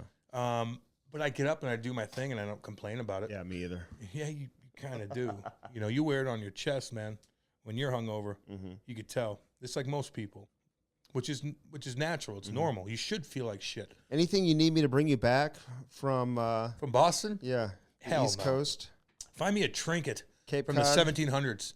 Take a metal detector. You want a little lighthouse figurine? Yeah, or I want like a trinket. I want you to have a metal detector and go to older places in Boston. Maybe there was a warship went down. Oh yeah. Or dude, they have a whole place where they filmed Jaws. Yeah, or something. The movie. That's cool. But like somewhere where there's something's historic, and take a metal detector and look around and find me a trinket from like the 1700s. For example, I watch a guy on YouTube that goes to these old Civil War battlefields. Reenactments? No. Well, yeah, I mean, the reenactments can be there, but like old Civil War battlefields, and he takes a metal detector and he finds cannonballs, little like coins. He'll find trinkets. He'll find little buttons. With a metal detector. Yeah, buttons off or something like that off their clothes. He'll find like a bayonet from the Civil War. Really? Yes. Like underground? Yeah. Well, yeah. Dig it up? How would a metal detector find... It's metal.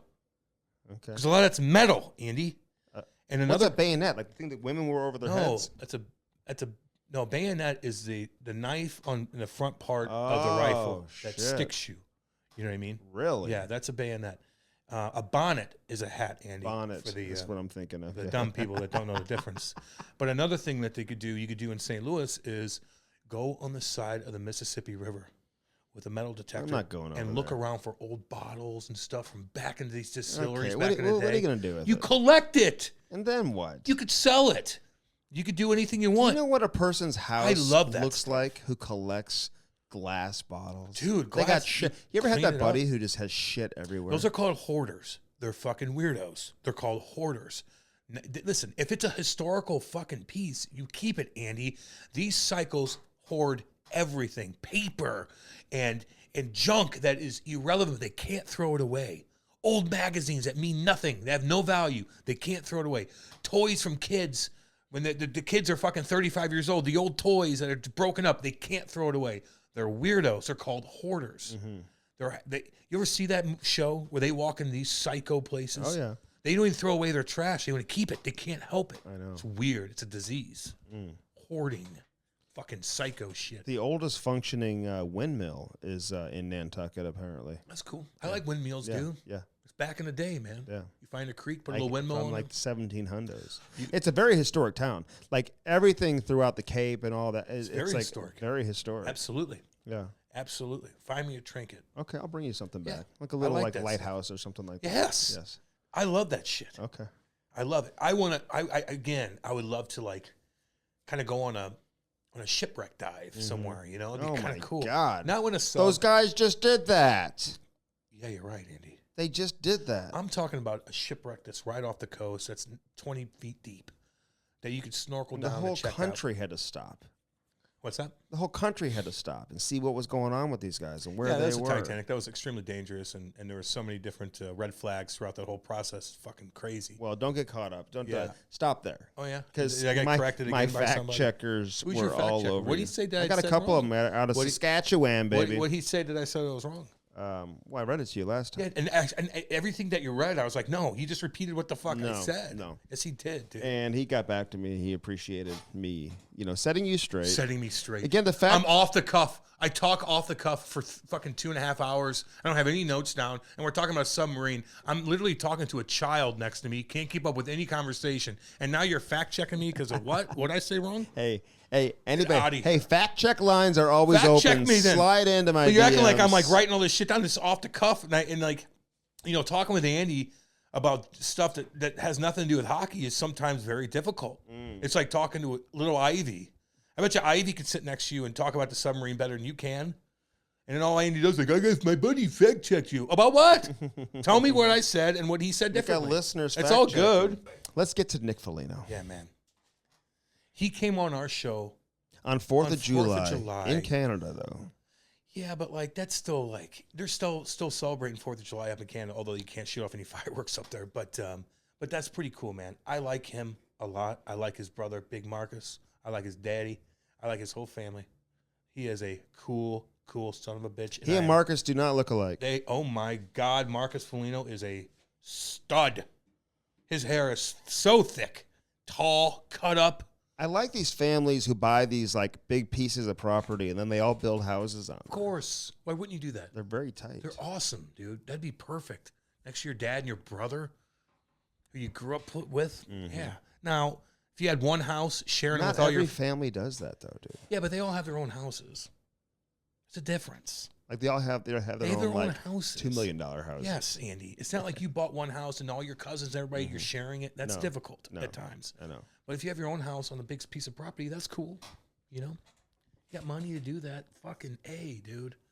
That is man. I would love to have some land with a lake.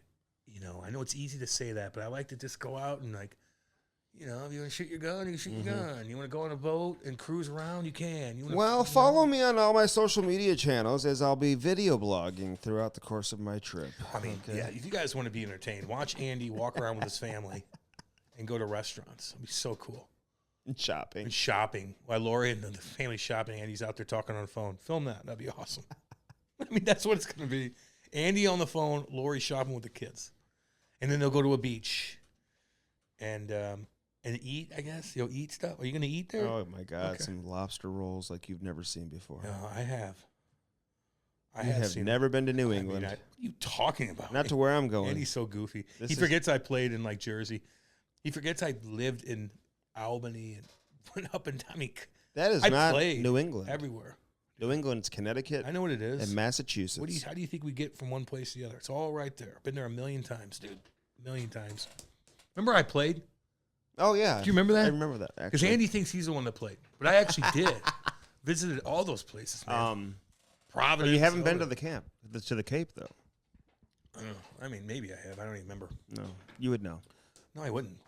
Really? I mean, yeah. Okay, You don't I've just remember been through- places you've been to? Not really. Been to so many, you know. I don't remember. Well, you Maybe would I know was. if you've been to the Cape, dude. It ain't that big of a deal. It's right on the water. It ain't that big of a deal.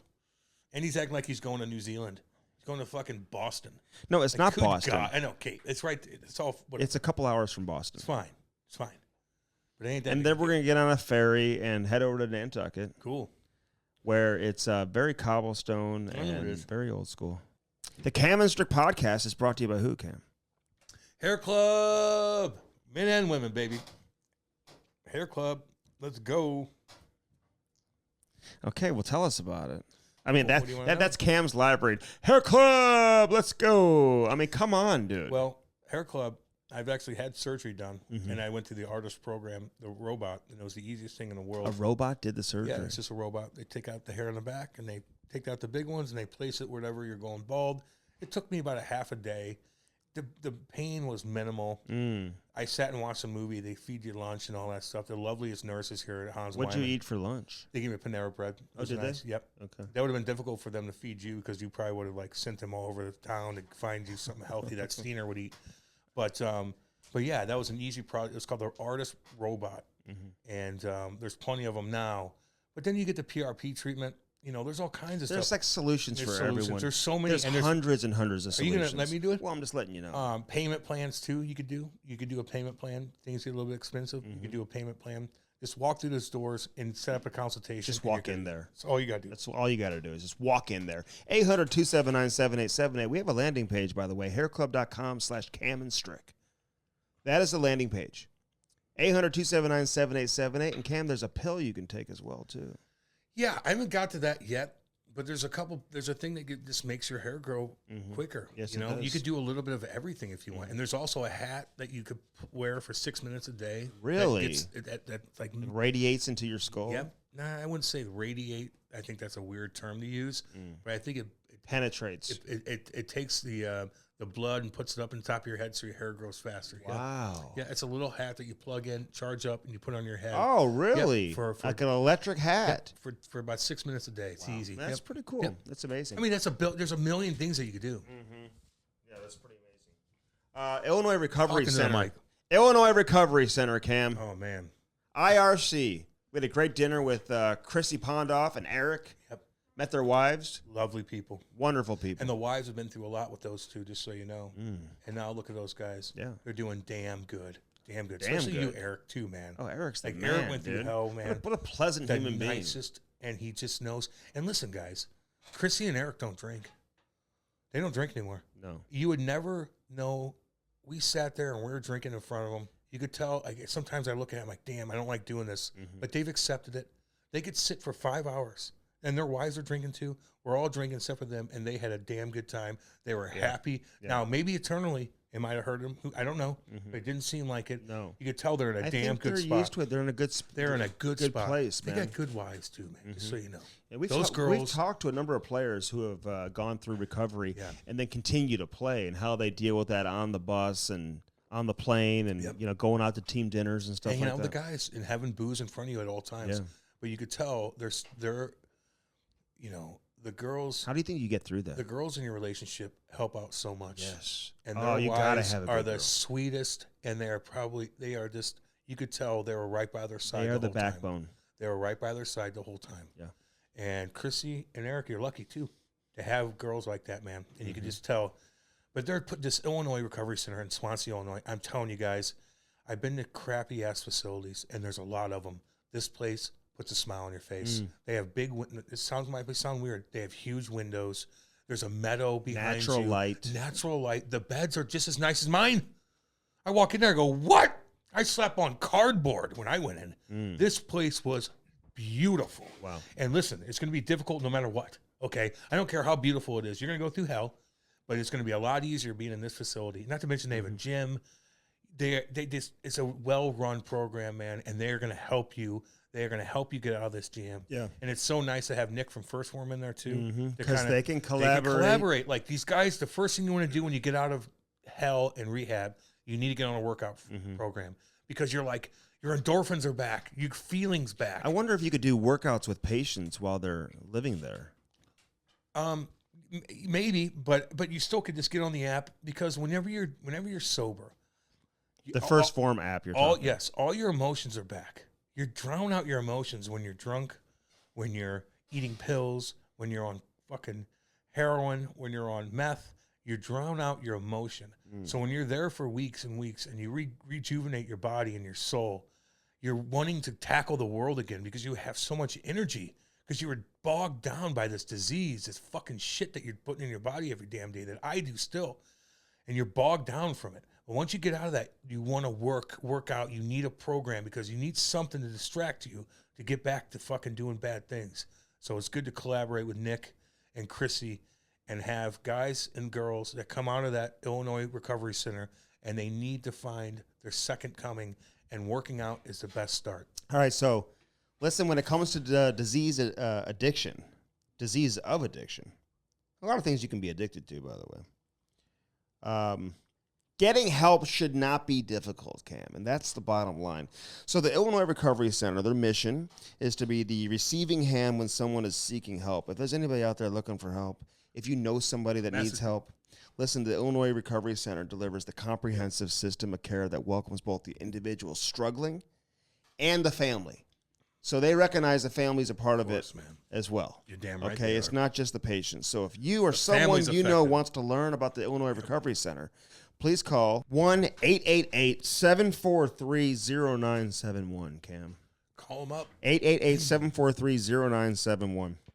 So call that number today. Illinois Recovery Center, new premier inpatient substance abuse facility in Swansea, Illinois. It's not far outside of St. Louis, but no matter where you're listening from, you're more than welcome there, man. You can come there. Open arms. And they will talk to you, and they will certainly help you. Open so make sure arms. you take advantage of that. Reach out and educate yourself and see what Yes. they have to say. Message me. I'll tell you. We'll help you with this. 1 out of 7, man. You'll know, like, if all of 7. 1 out of 7. What? 7 have a problem. Really? So 1 out of 7 people you know have something going on. Addiction. Well, shit, 1 out of 3 here. You know what I mean? I'm telling you.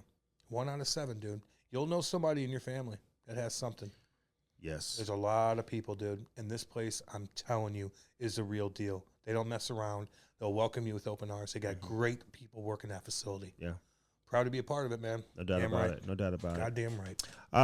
Bellman and Bellman.com. Say hi to Danny boy. Real Danny, quick. what up, homie? Shit. You know. And Dale? Dale. What up, Dale? What about Kenny? Kenny. What's going on, babe? At Bellman, you get no what? Swinging dicks, man. You ain't got that shit swinging their dick around. Good God. They don't have any of that, do they? Annoying. Shut up, psycho. It's your dick in your pants. Not Oh a my Bellman. God. Well, whatever. Swinging it around like that an is asshole. like unnecessary. No, to not go a Bellman. that far. Not a fuck. They don't put up with that shit at Bellman. They got wives going to Bellman by themselves, feeling good, feeling comfortable. That's what you get at Troy, Missouri, baby. Bellman, baby. Bellman, baby. Check it out in Troy. Where is it located? Troy, Missouri. Troy. Buick GMC on one side of the street. On the other side, Chrysler, Dodge, Jeep, Ram. They literally have something for everybody. They do. And if you have bad credit, Cam, what happens? Well, you usually get put on the back burner, but not at Bellman. Not at Bellman. They'll take care of you. They will take care of everybody, They'll no get it matter done for what your credit situation is. You've been on hard times, don't worry. Bellman is here. Yep. We will personally set you up with somebody from Bellman, too, if you want to reach out to us. Feel free to do so. Tesson Roofing, Cam. Brett Tesson. Big boy. Hits the ball way further than you. He does. He does. He's probably a better hockey player than me, too. Shit. Oh, probably, yeah. We know he knows how to do roofs. Mm-hmm. He's got some badass dudes working for him, man. They work their ass off. Yes, they do. They get things roofers, done. Who works harder than roofers? Man, not many people, dude. That's a hard gig going. It's 100 degrees outside. I was talking today. to him, too. I was like, Brett, man, how do you, like, control everything? He's like, I just find the workers, man. And The right people. But I take care of them. He's like, I take care of them. That's why they want to work. So they don't want to leave. They don't want to leave, dude. They're making money. They got business going on, and he takes care of his guys. If he needs to have a guy take a day off or whatever the case is, like he takes care of them. Yeah. They like him, and they work for him, and that's why they're successful. That is why they're successful. Insurance companies. All right, ask about the Greener Shingles Rejuvenator, by the way. You know, over time, the oils in your roof, man, they dry out, kind of like skin. You kind of have to have that Greener Shingles Rejuvenator. Acts like a lotion, penetrates into the roof shingles, and provides that moisturizer that you need. After completing the series of vigorous lab tests, the Greener Shingles Rejuvenator has demonstrated, Cam, that it can reduce the effects of aging after being applied to asphalt shingles and improve the lifetime an extra 5 years when you apply it. That's a big deal. It's an absolute big deal. That is a huge deal. Yep. We got some crazy-ass weather down here, man. Oh, those tornadoes are coming. Yeah. Ty was a little scared of the tornadoes. I talked about it last time, how he threw up all over the car, get some anxiety over those. Yeah. He asked me every day, are we getting a tornado tonight? Yeah, I know. Just to get that out of his... He'll grow out of that. Dude, we experienced a tornado, man. Now every night he wants to know if a tornado's coming. It's a traumatic, very experience. traumatic experience for all of us. It's a monster by him. It's a real life monster. Real life monster. So check that out. Do it today. Brett Tesson, the best in the business. They are. 314-932-1042. You can check it out online. TessonRoofing.com. Again, 314-932-1042. First Form, baby, and firstform.com. Now, we talked about it earlier in the show, but just going there, Cam, is like an experience. Yeah, man. You leave feeling better about yourself. Yeah, you do. In so many different ways, you know? Everybody's on the same program there. They are. They're all disciplined, and they're working for a greater good. They like helping people. They like seeing results. I went up to a guy. They had the guy, I think is the first form guy of the month or girl of the month, but it's a dude. And they showed me before and after pictures of I think it was like a 6-week ordeal. Yeah. Fuck, I went up to him. That dude, yeah. And I just shook his hand. I go, hey, I'm Cam. I just want to say, man, I saw you before and after. You're doing damn good. He was so happy. He was cool as hell. And they take care of him. They brought him in to work out and stuff like that. Do some media stuff with him. They take care of people there, dude. They just do. They do. They are the real deal. They absolutely are. If you really want to talk to somebody that's like it. Like, for real, like, looking out for your greater good, dude, just follow Nick from First Form. Like, he will, like, reach out to you. Nick Clements. Nick Clements. I'm telling you, he is the real deal. He'll teach you anything you want to know about nutrition, about motivation. Like, it's like a therapy session, too. It's a lot of things combined with First Form. Very community-oriented, too, dude. Man. They teach you discipline to health, to...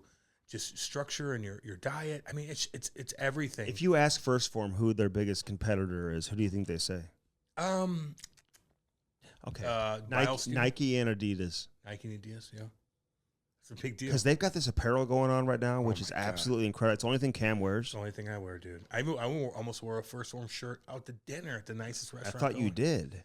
No, it was a different one. Oh, I was going to wear the First Form one, but I thought you wore your First Form gear to dinner. I thought you did. It was a different. I didn't know you have another shirt. I know. Did you guys go straight home? Yeah. It was 10:30. That was a 5-hour ordeal for me. Like, I was tired. But listen, Andy Frisella, in the gym.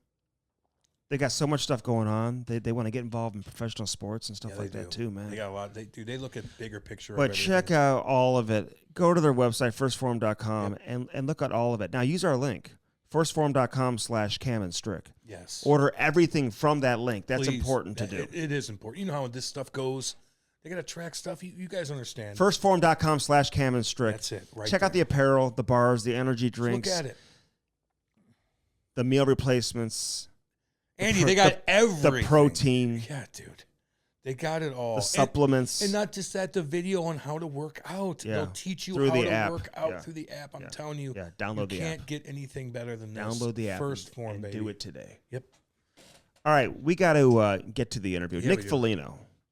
Longtime NHL player, played with Boston the last couple of years, gives some great insight as to what happened with the Boston Bruins. Yeah. It's kind of like what we talked about actually several weeks ago. They made all these moves at the trade deadline, disrupted their chemistry. It's too much going Then everybody got healthy, and there's only so many seats on the bus, and now you have guys who helped get you there, who now you're forced to kind of healthy scratch. who can't even play in the games. Nick in Game 7. Nick didn't play in Game 7. I didn't like that by Trent Monty. Frederick didn't play a bunch of games in the playoffs know. too, man. I didn't in like that series. You got those two killers not out there. Yeah. When Matthew Chuck's But that's on management. That's on management. I'm not blaming the coach. I mean, I know the coach has to put the lineup together, but a lot of times, you guys know, management has a lot of say, more say than they probably let on, in terms of. And now, the management goes out and adds Bertuzzi. They add Hathaway. They add Orlov. They make Hathaway's these moves a good player. at the deadline, and they're like, "Hey, these guys got to play." I agree. And Hathaway, like one of the leaders in block shots as a forward in the whole league. Who's to say they don't make those moves at the trade deadline? That they might even be better. That maybe they win the Stanley Cup. I just didn't like Nicky Boy and our boy Trent Frederick not in the lineup. Not in the lineup. And if that's not on Monty, I blame it on Monty. Well, I got you. But you also blame it on management for maybe adding players that they didn't necessarily need and not understanding the chemistry dynamic that existed with that hockey team. Yeah, I don't want to blame GMs for going all in and getting the best players. But you know what I'm saying, man. But I do. But I also understand that Monty has to make the decision, even though management brought people in, who's playing the best for you. Now, at the time, I'm not going to evaluate that Nick was playing better than somebody else, Hathaway or Trent Frederick was playing better than fucking this guy. I don't know. You got to put the But guys whatever in. happened didn't work out. Didn't work out. Let's get to Nick Foligno now here on the Cam and Strick podcast, brought to you by Hair Club. Hairclub.com, baby. Oh, you're damn right. Go to our landing page today, hairclub.com/Cam and Strick. Regrow, restore, and replace that hair. Don't wait. Now to the interview. Hello. What up, Big What's Nick? up? Hi, boys. How are you? What's going on, man? I'm good. I'm just enjoying a lake day. Of course you are. I can't believe you're doing this on the 4th, too, man. I know. Appreciate it. I know. I don't know what the hell I was thinking. Me neither. Hey. Andy set it up. Hey. I'm not a real American, I guess. No. It's like Yeah, we were you trying are. to figure out, man. USA, Canada. We got one brother playing for Canada. You're playing for USA, and you're like, hey, the only damn available is on Oh, no, fuck 4th the of 4th. July. No shit. Just cram it all in. Why not? It's all good. I man. love it, man. I What love do it. you do? Like, what are you gonna do today? You chilling? We got a lake day, so I'm gonna get on the boat here after this, and then we got just my dad and my sister. My sister's up from she lives in Buffalo, so she's up with her kids, and then we're gonna get on the boat and just cruise the lake for the day. Hey, We'll man. be the only ones celebrating up here in Canada, so we're gonna shove it in all the Canadians' faces. Yeah. Get 'em. So what's a lake day consist of? Like, explain what the lake day is. Yeah, a lake day. We're just gonna literally spend our entire day down at the water here. We're up in Long Lake in Sudbury, so we're tubing. We're gonna go for a pontoon ride and just be in the water the entire day. Dinner down here, everything, the whole day. Barbecuing. Yeah, we're pretty spoiled. Yeah, I got my Traeger. My brother-in-law's cooking ribs on the Traeger today. Yeah. So Yeah. Hey, listen, Nick, I'm a Traeger ambassador. Andy doesn't eat meat. Just so you know, they made me. you love it? Yeah, me too, they man. I made got me- it last year, and I'm obsessed with it. Nick, let's be honest. Andy doesn't even eat. That's not true. I've been working. No. I've been working with him for years, man. I've never seen him eat. So full. He doesn't eat anything. So he has a Traeger, but he just puts like veggies on it. and That's shit. not true. Oh yeah, one of those. Okay, Oh, okay. no, it's dude. not even Yeah. true, man. Bullshit. They made me an ambassador too, which was hilarious. So Embarrassing. That's hey. unreal. I love that. I know, man. I know. Hey, those pontoon boats are nice, man. That's all you need, dude. Pontoon. Yeah. You can just cruise around. You're not gonna get rocked by any waves. They're nice. No, and honestly, everyone has those like wake surfing boats Yeah. up here now, and I'm just not at that phase of life yet. I just love cruising, and my kids can dance around. Like I just love it. I don't know. We just have a great time. We can put as many people we want on it. It's more my vibe right now. I had the wakeboarding boat and everything earlier when I was younger, and now I'm just fuck. I don't know if I'm getting old or what, but I'm just I'm Chilled I out, like man. the slow pace. Yeah, dude. What about the Yeah. fireworks situation up there in Canada? Can you? So no. Uh, Fire ban bad here. Yeah. Oh. It was actually, it's funny. Usually like we've had a couple like years where it's been pretty dry. And so people still like shoot them off. But this year, I got to say, was the first year where it was completely quiet. I think the smoke was really bad here, like really bad. So I think everyone was kind of afraid to be that guy. You don't want to be that guy that starts a forest fire. Oh my God. With like a gender reveal. Oh yeah, that's oh my God. I know. Dude. Those are my favorite. Oh my God. Yeah, they start a forest fire with a gender reveal. Yeah, that smoke came down here. Yeah. It just creeped down to Missouri right now. I know it did. That's crazy. So did you grow up like doing this like every summer? Like were you hanging out like with your pops and your brother like on the lake? Like is this your lake that you've been on forever?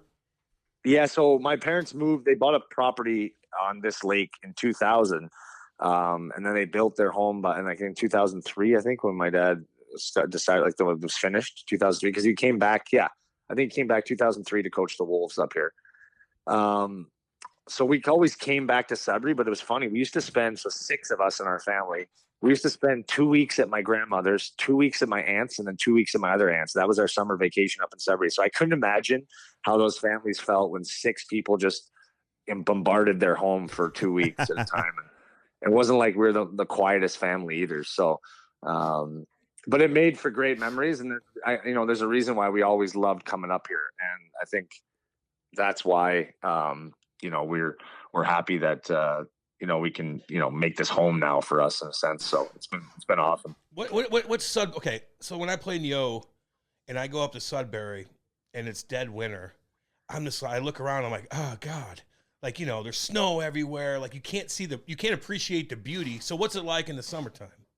It's completely, that's the best part. Everyone's like, Sudbury, man. I'm like, you don't even know. Like, I get it. Trust me. In the winter, It's miserable. It's cold. But you come up here and I think we have over 10,000 lakes within the greater Sudbury area. And it's just, beautiful weather, easy living, comfortable. It's just, I love it. It's a small town, right? There's a lot of blue collar, hardworking people in this place. And I think that's what makes it a great place too, is just they mind their business, but they're proud of where they come from. And you fall in love with the people and the living here. It's just easy living. And, we're very lucky to kind of call this place home. Cause it's a hidden gem to me. Like you come back here and I always love when I have people that come from out of town. They're like, wow, I didn't know it was this nice up here, man. So that's special. I love hearing that. Yeah, we've got a couple St. Louis people actually, like who came here to play hockey, who are from Sudbury, who live here. Always raving about Sudbury, so we hear all about. Yeah, Kylie Hill, and give him a shout out. Funny? Yeah, talk about St. Louis. Anthony Capoletti, he's another one. Okay. yeah, but I've heard so many. It's fun. Like we don't get to see the St. Louis that you guys see, right? Right. I was lucky enough. I actually went I was able to come after, and I think I got to the practice rink, which is a little further out. At the time, and I saw the suburbs area a little bit, but that's one city everyone says like the guys that play there stay there because they just love the suburbs and the area. But when no offense to the city, but when you first go there, the city doesn't really offer much, right? When you first drive in. No shit. So, it surprised me. But then that's, even like Columbus got that rap too when I was there, right? Everyone's like, what's there to do here? And then you go in the suburbs and there's a lot of guys that stay. So it's that Midwest. I think it's the people and the living, right? It just sucks you in and there's nice suburbs and I mean, it's a great way to live your life. Yeah, so we got a lot of guys. We got a good alumni down here, man. But no, I heard about your alumni teams. That's wicked. Yeah. We have fun, man. We have a badass practice facility that they built, like multi-million-dollar facility for us. We have our own locker room. But if you're Canadian and you're not used to the States and the cities in the States, and you come here and you cruise around downtown, like it's going to be a little bit of a wake-up call for you because it is hardcore down there. And the city has a lot of work to do. But you're right. Like the suburbs spread out so far, and Andy and I live in the suburbs, and most people do. But if you take the wrong turn downtown, man, you might get into a jam, big time. Yeah, no, that's too bad. But hopefully that gets cleaned up soon. But yeah, I heard your alum. That's the way you guys do it right. You guys should be the. I think you guys are the poster boys of how to do an alumni team because I think that's something that's lacking in every city. I think if teams took care of their alumni the way the St. Louis Blues do. It'd be an incredible thing to see. And there's so much you guys give back, but also the fun that guys have. And then you got guys sticking around because they get to have that, that community after they're done playing, which is always the hardest part, I feel like. So dude. That's nice to hear. Yeah. And then all these kids get to like be coached, like grow up and be coached by Keith Kachuk and Al McInnes. No shit. Man, so I played with Trent Frederick, and he said his team was insane because the Kachuk boys were on it. I think a few other guys in St. Louis, and all the old players coached them, and he said it was ridiculous. We killed everybody, and I'm like, that's the way to do it. I know. They would, man. They were fortunate, and those teams were absolutely loaded. Had a bunch of kids. So are there a bunch of players who live close to you in suburb? Like, are there guys to train with and skate with, or are you kind of on your own with your brother? Yeah, I mean, it's pretty cool. So my dad, my brother, and my dad says hello, by the way, Cam. Oh, and, man. wanted me to say hi to you. Yeah. He said he misses skating you. He said. I know, but I had fun doing that with him. He made it fun. I don't know how that's fun, because I had that in junior, and that was not fun for me at all. Oh, he probably bagged you a little bit more than me, though. Oh, yeah. He was good to me. He was good to me. That's awesome. Love him. No, he wanted me to say he loved you, so that's awesome. But no, I'm really lucky. I live right, like, it's pretty special. So obviously my parents bought a property a long time ago, quite a big chunk on the lake, and I bought a piece off of them, and then my brother bought a piece off of them, and so we're actually in a line here up in Sudbury. It's kind of special that we have this little place we come home to. So I got Marcus next door. I got screwed though. I'm in the middle, so I can't get away from these guys if I want to. But it's really special. I think, as you know, family you don't get to see quite often in the season. So we really cherish that when we come home. We get a lot of time together. I get to see my nieces. I get to see my dad, and my kids get to run over to. He's called Nono, the Italian name for Grandpa, and they get to run over to Nono's house, and he just loves it, eats it up. So it's special in that way. It's the only thing is, like, we don't have a ton of pro guys anymore, unfortunately. We're it's getting there. It's getting, like local kid just got drafted to Chicago Blackhawks this year. So, I hope to see it grow a lot more. We used to have a ton, back when I started coming up. It was Derek McKenzie, Andrew Brunette, Brian Savage, Jonathan Chichu. There was a lot of guys that were around.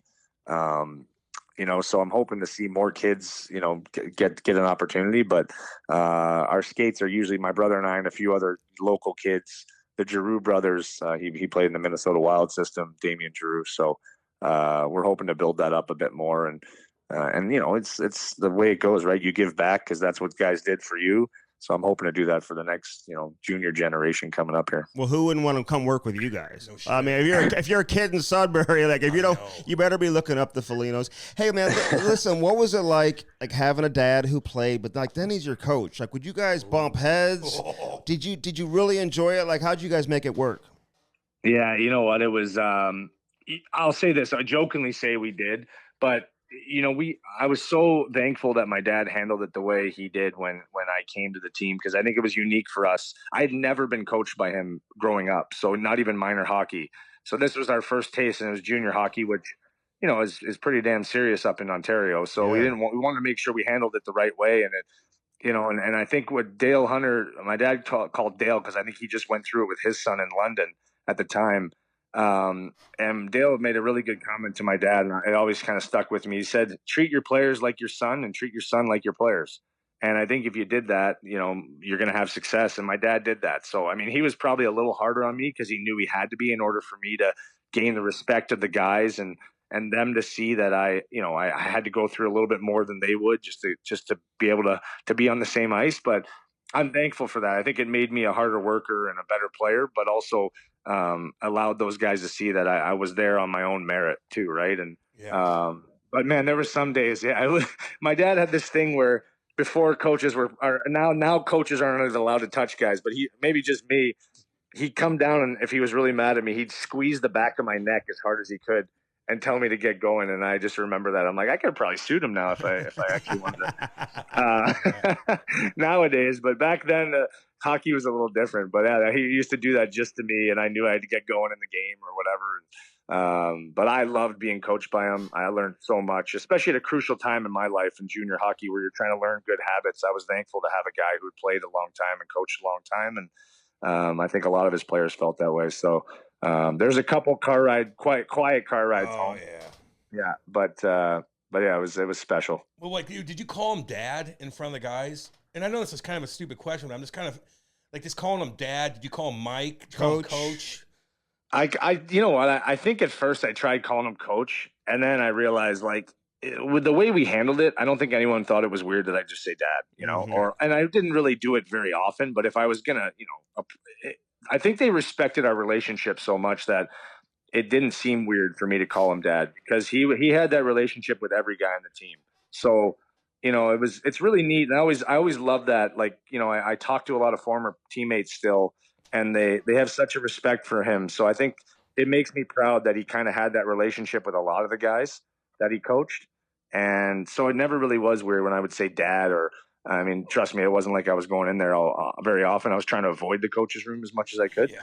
But there would be certain moments. And then it was cool too. As I got older, he was, he would allow me to kind of help in some ways with the room too, right? It'd be calling and, hey, Dad, we're out here at so-and-so's house. Can we have an extended curfew? And I think guys would appreciate that, because it's like, he understood that the older guys were getting together for a few beers or whatever it was.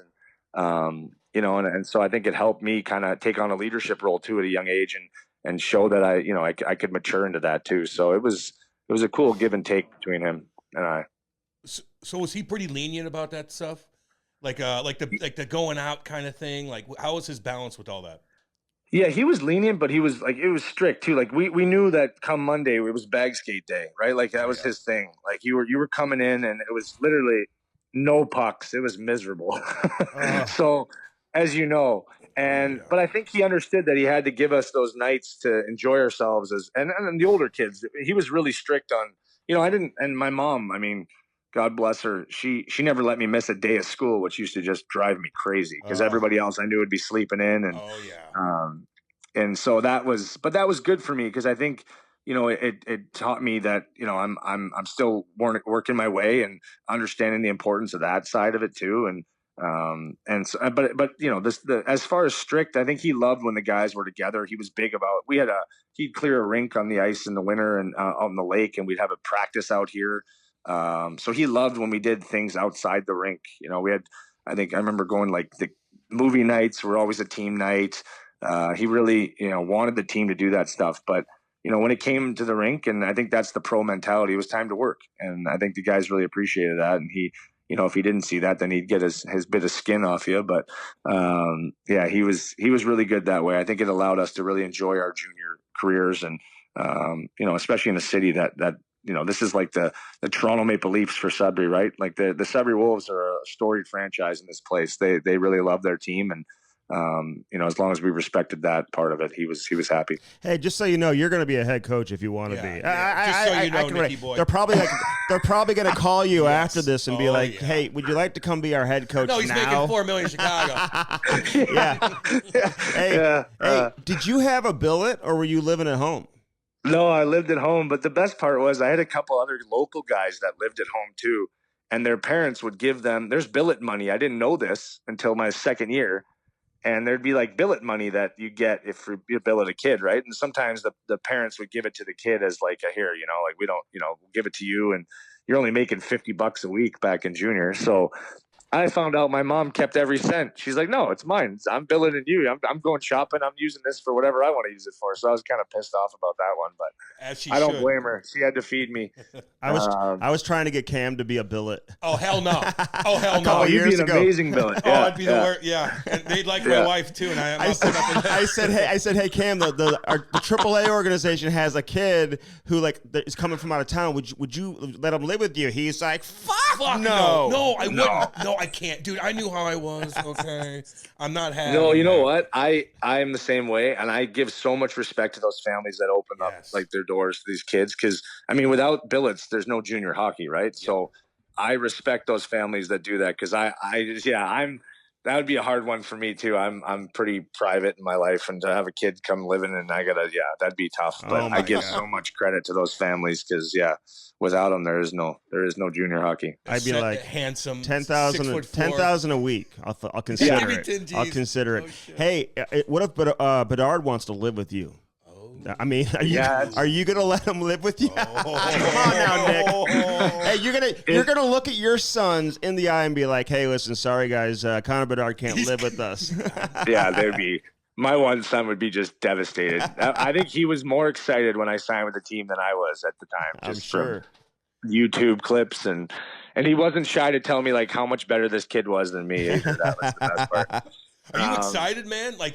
That's a pretty, I am. Dude, you gotta be, man. Chicago. I am. It was funny. Like I think when I went through it all, especially with Boston and how great the year was and disappointing the end was, you have that like, God, I want to win a cup. And then you realize though, like, I've tried to in the past. I mean, every year I tried to, but I really tried to pick.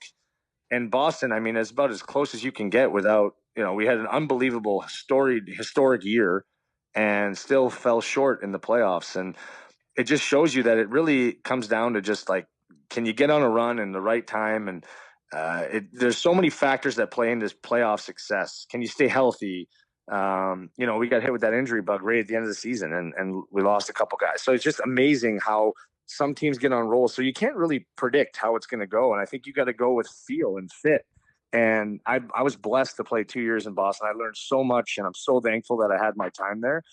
But I'm re-energized, and I'm excited to put what I've learned into a new team and help them, really build from the ground up again. And I don't know, it really fit into what I was looking for after, taking a little bit of a lesser role and going to Boston and trying to help that team win. And, and getting to know some incredible guys and then people in that organization. But then I was like, all right, I'm ready to kind of put my chest back out there and maybe help lead the way as far as what the standard is, what the culture can be, and do it with some of the guys that I really feel are great pieces as well. Like I love Seth Jones. I had him in Columbus, and I think the world of him, and I think he can take another step as a leader and a player. And so it's fun for me to kind of go there and join forces with him again and try to help Connor and the young players there and see where we can push this thing to. Because, that's building something. I got to do it a little bit in Columbus. It was probably one of the more gratifying things to see where we started and where we got to by the time I was done. It was special. So Bedard, he's not living with you. I never got that answer out of you. Yeah, no, I don't think so. I think he's gonna go at it alone. I haven't really thought to bug him. I didn't want to come on too strong, but if he, obviously any of those guys, not just Connor, if there's any young kid, we're in this together, as you know, Cam. Like, this is just how it works. If a kid feels like he needs that, or I feel like he might benefit from having a family environment, then you're going to do that if it's going to get a better product on the ice for you, right? So, I think in talking to Connor it just seems like he's a really mature kid beyond his years. So I'm sure he's, probably got things in place. I don't know what the actual living arrangement would be for him, but if it ever comes up that he would entertain that, then we'd obviously offer it as a way to help him on and off the ice. And, I've seen so many guys do it. I mean, Sid, I don't think wanted to move out of Mario's house. Why would you in a house like that? So, I don't think I'll have as nice a home as Mario, but if we can help him in any way, we obviously will. So yeah, man, that's going to be an amazing experience for everybody involved. So that'll be that'll be cool. But like you don't even know who the next captain is. You don't know any of that, right? Like I'm curious how this came about with Chicago. Like They offer you a 1-year deal, man. You look at your contract you signed; it's like one of the best contracts out there. When you look at what some of these guys are signing for, man, you're real fortunate now that you look back at the market.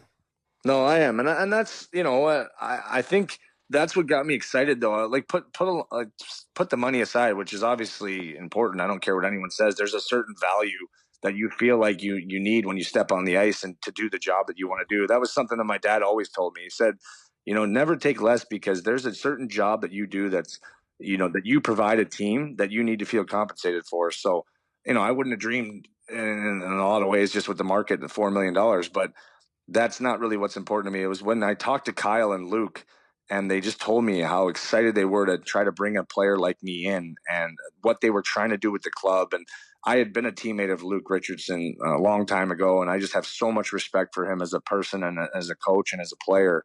To work with him and to try and build this with him. And, I was really excited about that opportunity. It just felt like they really believed in what I could bring to the club, and any player, when you have the backing and the feel of a support from management or coaching staff, it just makes you play bigger and better and makes you want to do more for that franchise. And, I was lucky to have that in all my stops everywhere I've gone. And this just felt like now was the time to take on this opportunity that I'm getting with Chicago. And I'm really thankful for that. And I think it's going to make me put everything I have, which I usually do anyway, into what what I'm going to bring to this club and this organization. And I'm excited. It's literally rejuvenated me as a player, just how excited I am to come here and really help, along with a lot of great players, and they brought in Corey Perry. It's another signing that I was really excited about. And, we can do this together, and it's going to be really special, and when we can hopefully accelerate the process here.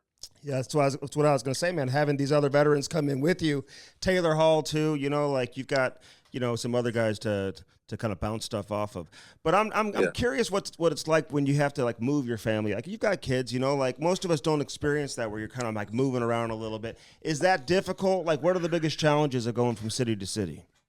Yeah, I said that to my wife. I'm like, we probably did this in reverse, huh? We had all the stability in my career early on when the kids weren't around. But you know what I love about it is I moved around a ton when I was a kid with my dad, his coaching jobs, his playing career, and the life experiences and life skills I developed from that, I think have benefited me now, where you learn to get acclimated in a new place, to put yourself out there, to meet new people, to understand people, to understand new cultures in different cities, and see the world. So in a way, I'm excited for my kids, and I think they are too. That especially if you present it in that way. And I have an incredible wife who, let's be honest, that's how you are able to do these things. You have a wife that's able to handle the load of moving and takes the burden of that off you, and she's amazing that way and loves new experiences and new challenges. And I think we're just a 5-man unit that's excited about this next adventure for us, and going there and really experiencing Chicago and the city and the people and the team. And I love seeing my kids still in an NHL dressing room, and they walk in and they're just in awe. They're starting to really understand the players and how it works, and so it's special for us. And I think that's where you really hang your hat on, is that as a father you're able to give your kids these experiences that having gone through it as a child, I realize how special it is, and I'm excited that I'm able to do that for my own. Listen, you've always been like so supportive of John Tortorella. Like you always like say the right thing, But there's got to be times when he drove you crazy, man. Like what were the things that would drive you crazy? We know you like him, and we know he's a good guy, man. And I've talked to him a couple times. He's like a super nice guy away from the press conferences. But what did he do that drove you absolutely crazy? So, the biggest thing with Torts is that he liked chaos, so even when things were going well, he still like something, something had to kind of, he had to stir the pot somewhere, just to keep everybody on. So those are the times where I'd get a little frustrated with him, and I'd be able to go and talk to him and be like, we're all good. He's like, I don't know.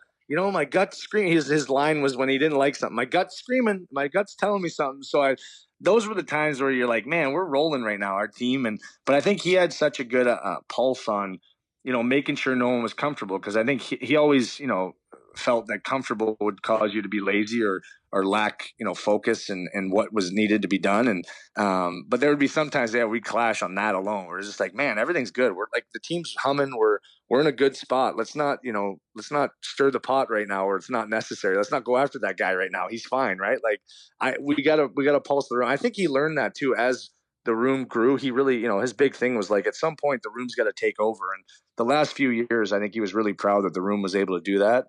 We weren't able to hold on because we were losing guys, and and we had some trades and things like that. But for those few years, especially the year we beat Tampa in the first round, it was, our room really ran it. So I think he really enjoyed that. But yeah, there was some times where we clashed pretty hard on just certain things or certain styles. He liked to address things right away, where I would wait and let the emotions come out of it, and then I would approach a little differently, where he wanted the big blow up right away, right? But I learned a lot from him, and it taught me also that what I liked and didn't like, but man, I can't say enough about that guy. We're still good friends, and I really appreciated my time with him. He was awesome for me. A lot of people like him, man. All these guys we interviewed, especially the tough guys, they had a feel with him, right? They respected each other and stuff like that. But give me an example. So like, you guys are on a four game winning streak, and everything's going pretty dang good. And all of a sudden, he's going to like clip off a couple highlights of somebody, or he's going to dig into something way, like that kind of stuff. Yeah. No, my favorite example is, actually it's one where Elvis Merzlikins, the young goalie, he were in Winnipeg. I think we were up, in the game, or it was tied in the game. I can't remember, but we're in Winnipeg, and I think he went either for the empty net or he tried to clear it on his own.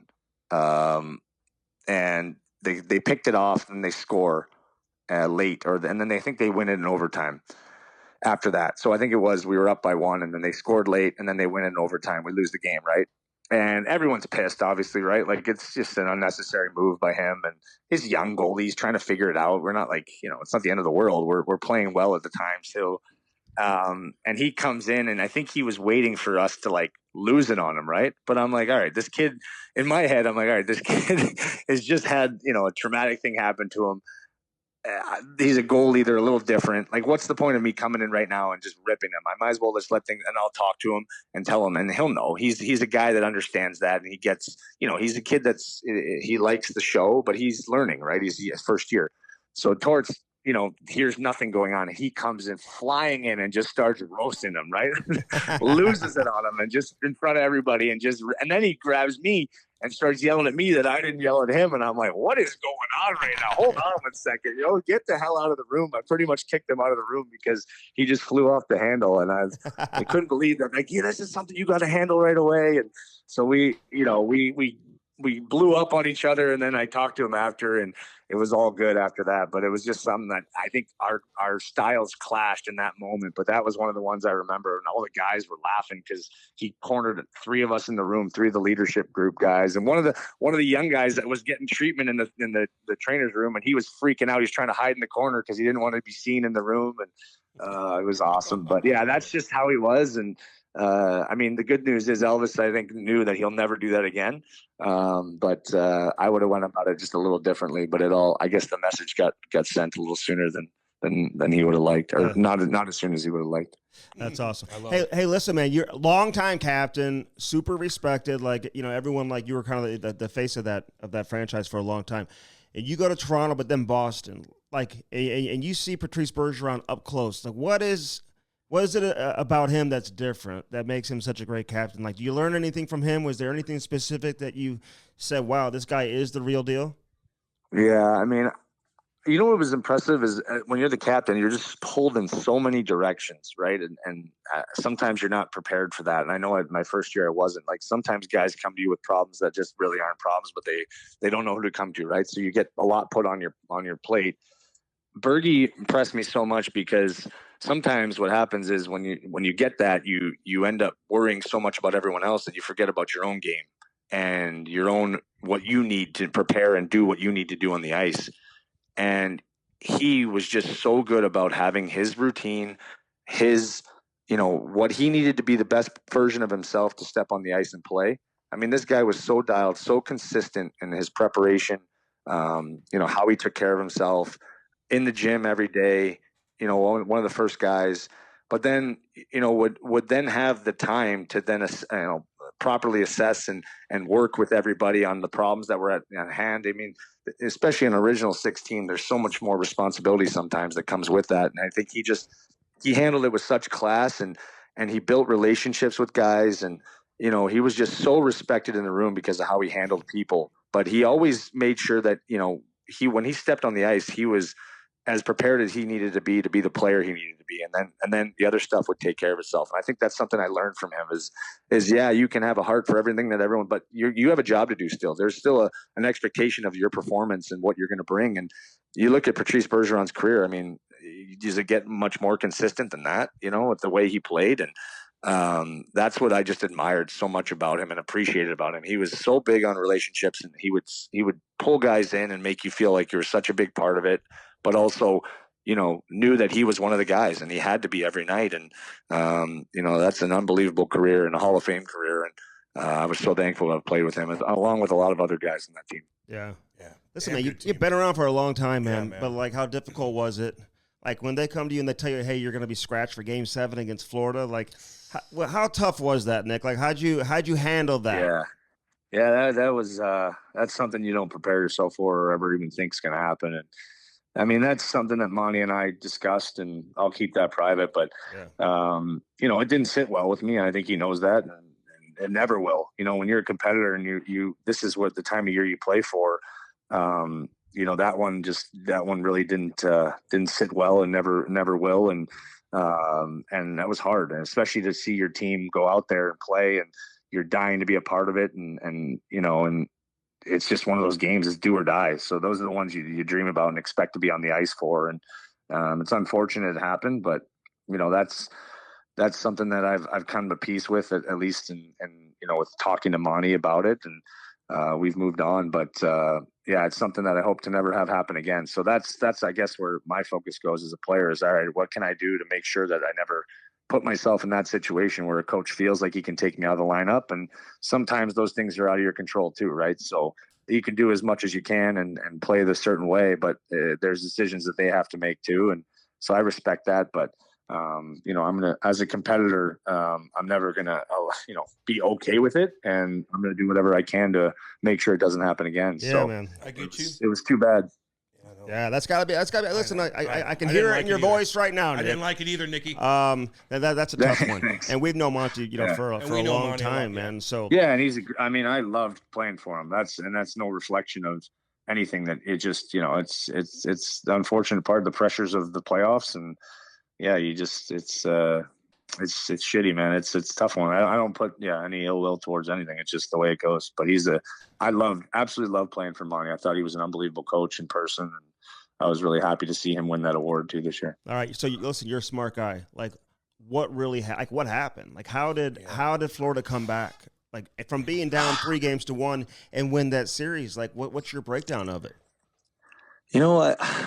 I wonder if I almost wonder if Don Sweeney did too good of a job. That'd be the only thing I can think of. Like, we just had such a spoil of riches in that there were so many good players. And I think once we all got healthy, like myself and Taylor Hall and Derek Forbert, it was almost like we didn't know where to slot everybody. We didn't have enough time to figure out the dynamics of our group because, if you look at it, we didn't have our full team until game 1 of the playoffs. And actually we didn't even have that because Bergie was out with an injury. So, I think that's just really where it kind of came down because, you kind of saw our team really find itself when we had a few injuries again to some guys like Krejci and Bergeron were out. And then we really dominated. And as soon as we kind of brought those guys back, it's like we had to slot guys in certain areas that maybe they weren't used to or what. And that's the only thing I can think of that really the dynamics of the team changed. But I mean, that's to me an excuse. At the end of the day, we didn't get the job done. And it's gut wrenching because we had probably the best team I'll ever play on, or maybe ever assembled to, we had no weaknesses. And that's what's I think surprising is that Florida just seemed to have those opportunistic goals. And that's what it is in the playoffs, right? It's those moments like they took advantage of any little breakdown, and you got to give them credit. I mean, they didn't do it just to us. They did it to Toronto. They did it to Carolina, and they ran into some serious injuries against Vegas. But I mean, my God, that's a hell of a team. If you got to give them credit too. You can't just say, "Oh, what we did wrong." They obviously played the right way too in order to make it happen. So it just stings because how great a year it was. I don't think it would even mattered if we lost in the third round. It would have stung, but just to lose in the first round the way we did, being up 3-1, it makes no sense for the type of team we had. And I don't know if we'll ever have answers other than we just, I give Sweens a ton of credit. I give we had one of the best teams I think you're going to see in a long time. The way it was assembled and the depth and the overall look of our group, we just had no weaknesses, and it's mind blowing that we didn't get it done. See, this is it's interesting how you break that down. Because, and I heard that from other people too, they added guys at the trade deadline, guys were hurt, all of a sudden everybody gets healthy.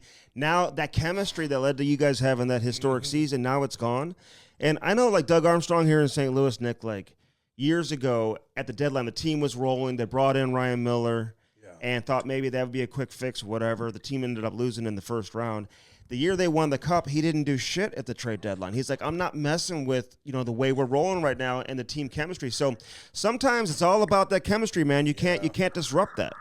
No, I know. And I think that's probably a lesson for all of us, right? Is just how crucial and how hard we worked at that. Because I know when we started the year, everyone was counting us out, right? They're like, how's Boston going to survive without Marchand, McAvoy?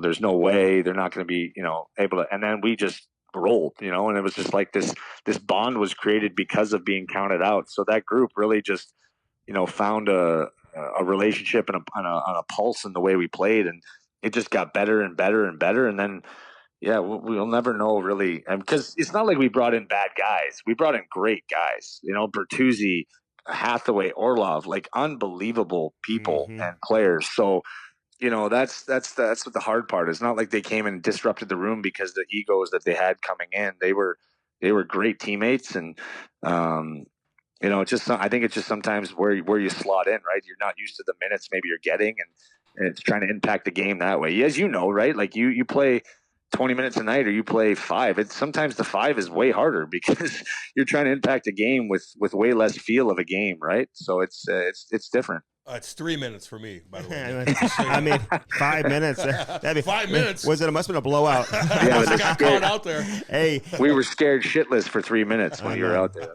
That's funny, man. That you're playing with Perry now. Yeah. Because you go back to the bubble, you guys had like that negotiation of the fight. Remember, Tavares got that knee in the face. He was like knocked out. Yes. But like, it was like a very like gentlemanly like negotiation. Like take us into the onto the ice there. Like how does that play out?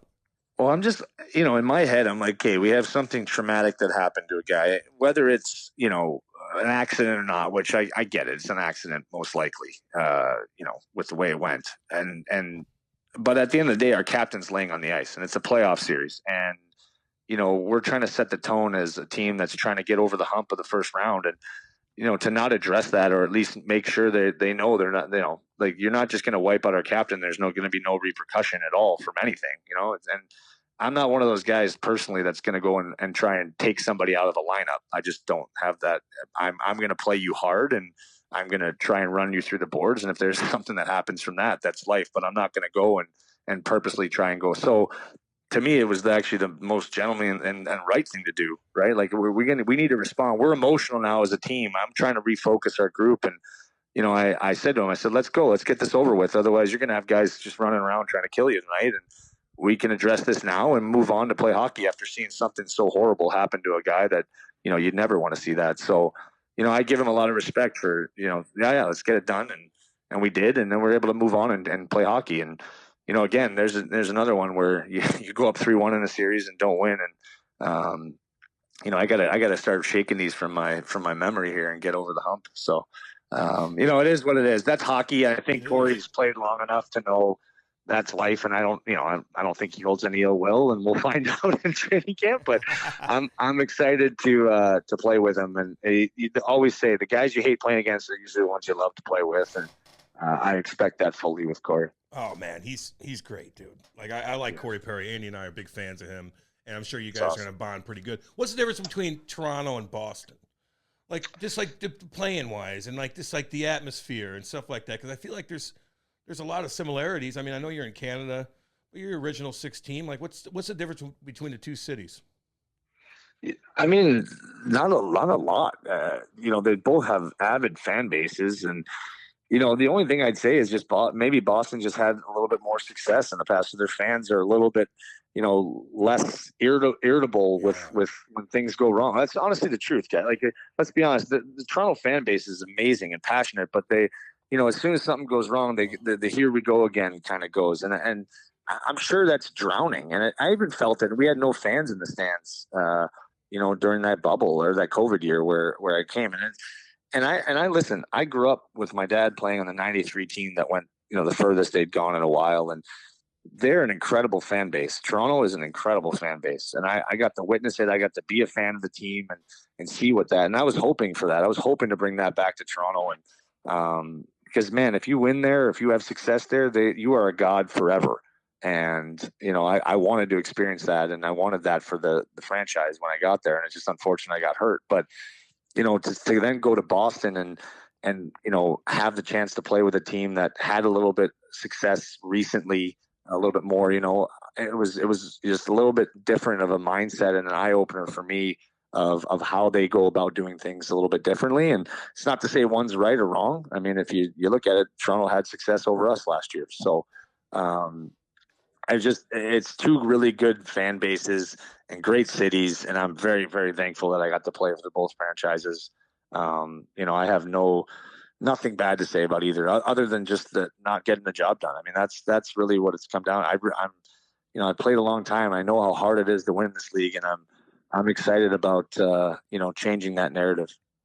Yeah, we'll see what happens now in Toronto, man. They got like a new, it's like a new vibe there a little bit, with like different management and some new players coming in. They got a lot of testosterone coming in. They got some testosterone coming in. Yeah, I know. And it'll be interesting to see how that molds with the group they have, right? Like that's, I have so much respect for their players. They're big players, and they were fun to play with and great guys. And so we'll see if that's the recipe for them to get over the hump. But, it'll be a lot different seeing like a Ryan Reeves in a uniform. That's for sure. Even a Max Domi. I know Max, but seeing a Domi in a Leafs uniform again will be pretty special. I hope he wears 28. That'd be pretty cool. Yeah. Hey, let me ask you something. It has nothing to do with hockey. Do you ever look at your brother and Big Marcus? You want to punch him in the face every day and see his hairline and how luscious, and you're like, God damn you. And right, like that guy. I love the way he plays, man. I am a big fan of him, but he's got that hair too, and it kind of pisses me off as well because I'm going bald. I couldn't agree more. He shot up past me in height like years ago, and I was already pissed off about that. Yeah. And then I'm losing my hair. He's got a full head of hair. Oh. He's handsome. He's big. He's massive, strong. Yeah, I sometimes want to make sure my wife's not keeps looking at him. I'm trying to make sure she's. No, it's pretty special, and there's a guy that, I'm so proud of the way he's kind of grown into the player that he is. Yeah. And the leader that he's become too. It's just really fun to see as an older brother, somebody that you kind of, you were pounding on all these years, but maybe something did get through to him, and to see him kind of become the man and the father and the player that he's become is really gratifying for me as an older brother. I'm really proud of him and what he's doing there in Minnesota. Huge fan of his, man. We are big fans. I just love his old school game, man. Yeah, you guys both bring that. Like who's tougher between you and him? Like is he tougher than you or no? No, older brother strength, man. That's always going to win. That's just the way it works. But I don't know if I really want to find out officially, especially on national television or something. But you know what? It's neat to see how he has learned to use that frame of his to impact games. I mean, I know it's unfortunate in the playoffs it kind of got taken away from him. Oh yeah, I just can't believe still what went on there. But there's 31 teams that would love a player like that on their team, right? Let's be honest. So regardless of how it went, I mean, he's a guy that when he's on the ice, he can make an impact offensively or defensively, and it's fun to see him understand that part. And I think there is something to be said about that old school way of playing. I think it's really hard to play against. Nobody wants to play against guys like that, and I think that's why we enjoy that ability that we have to do that, and play it however you want to play it. And probably passed down from my dad because he was making sure he raised us the right way and how we were going to play the game, so he would be proud. But we feel thankful for that, obviously. You guys, your dad was pretty wild, right? Like when he scored, like he'd do all this crazy stuff. The leap. What's that? The leap. Yeah, like I loved it. You guys are pretty chill, right? And not to mention like the helmet thing with your dad. What was with that? What was with that? Like, yeah, he was. You know what? He drew a lot more attention to himself than I even realized. Yeah. No, he did. The '80s must have been a lot more flamboyant back in the day. Is that the word? I don't even know. It was. Yeah, it's funny. Like, I think what Marcus and I definitely got from him is like the passion of the game. I think that's what if anyone were to tell you, especially older players, when they come up to me and say, "Oh, I play with your dad," and, man, like he just had the love of the game, and I just loved hearing that because I think that's how we feel. Like we are genuinely excited to go to the rink every day. We know how fortunate we are and how good the game has been to us. So we're excited to like give that back to the game and appreciate every time we step on in a locker room that this. And I think maybe even seeing how his career come to an end, how precious it is, right? 15 years and then boom, it's over, right? So I think we just have an appreciation for the game and how it doesn't last forever, and you better take advantage of it. And so that's what I think he's passed on to us. Because my dad played with a passion that I think was infectious, and all the teams he played on, all the guys, when he jumped, it got the fans going, but it also got your team going, or a fight, or he had an enthusiasm about him that I think Marcus and I both play with. We may not jump, but we both play with this enthusiasm in our game that when we're at the top of our game, you can really see it and sense it. And that's something that we try to bring every time we step on the ice. Dude, if you score a big goal, even if it's a goal and Connor Bedard's a part of it, like do the jumping thing. Like no, we did it. Our first Marcus and I did it both. Our first NHL goals as a little tribute to him. Oh, but then we're like, yeah, you know what? I don't know how many more. I don't know how this guy jumped. I think he scored 355 times. I think he does how many times he jumped. So that's a lot of jumping. Marcus and I are like, oh, maybe we'll just save our knees for another day. But yeah, it was pretty cool to be able to do that for him, though. I think he really appreciated that little tribute to him when we both scored our first goals. It was pretty cool. Hey, we're gonna let you get on that lake in a couple of minutes, Yeah, man. man, I know. But I got to ask you No about a worries. couple of things, man, because you've been through some real personal stuff too. Yeah. You had to leave the U.S. program. Your mom passed away. You've done a great job with your tributes to her and Damn raising right. money and all that, Damn man. right. And your daughter went through some stuff. So, I mean, as a family, I mean, you guys, you got to feel. Listen, you guys been through a lot, right? How have you been able to overcome it? Yeah, well, I mean, like that's the beauty of the NHL and just the people we've come across is it's its own tight knit family. So when you go through things, everyone kind of steps in and gives their support. And with my mom and then with my daughter, I mean, just the overwhelming support from fans, from the league, from players, my organizations I was playing on at the time.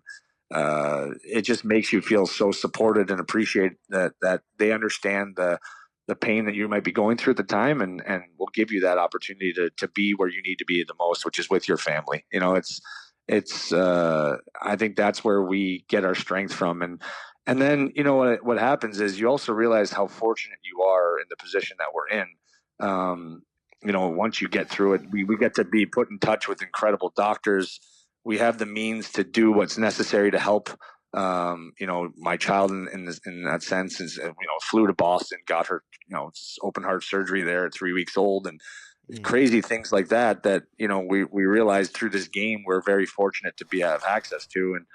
And then you realize once you get them through it, all right, the responsibility now is, well, how can we pay it forward? How can we help those that can't? How can we be a voice for the ones that don't have one? How can we, I think that was instilled in us as from my parents and the charity things that they would do. So I think that whole thing has really allowed us to grow and feel like we're making a difference now with everything that maybe has gone on that was hard. I mean, people go through way worse than us. And I think when you keep that perspective, you realize how fortunate we are still to, have a daughter who's thriving at 9 years old and to have had a mother for 21 years of my life. And her name lives on through a foundation now, and the impact that she's having on cancer in our community up here in Sudbury and elsewhere. So, we feel very blessed that people, remember her and still donate and help us carry on her name. And then watching my daughter, and now she's understanding, that what she's gone through and the people that have helped her and her story and how we're able to give back and help in her name as well. And now she's helping come to, hospital visits and meeting other kids who are going through hard things. And, as parents, I think it really makes you proud. And so, yeah, we're just trying to do our part, man. We've leaned on a lot of people through hard times, and we're hoping to be those people for others that are going through a difficult one as well. And I think that's how you heal. And I think that's how you just continue to get better. Yeah, man. Open heart surgery at 3 weeks old. My gosh, Yeah, it was nuts. Dude. I'll never forget the doctor came out after the surgery, and we're obviously a mess, but he's got these those out of like the bifocals out of a movie where they're like the lens just keeps going further and further down. It's almost like they're looking into the sun. Well, he comes out and I see these things around his neck, and I go, well, which lens did you use? He goes, oh, all the way down.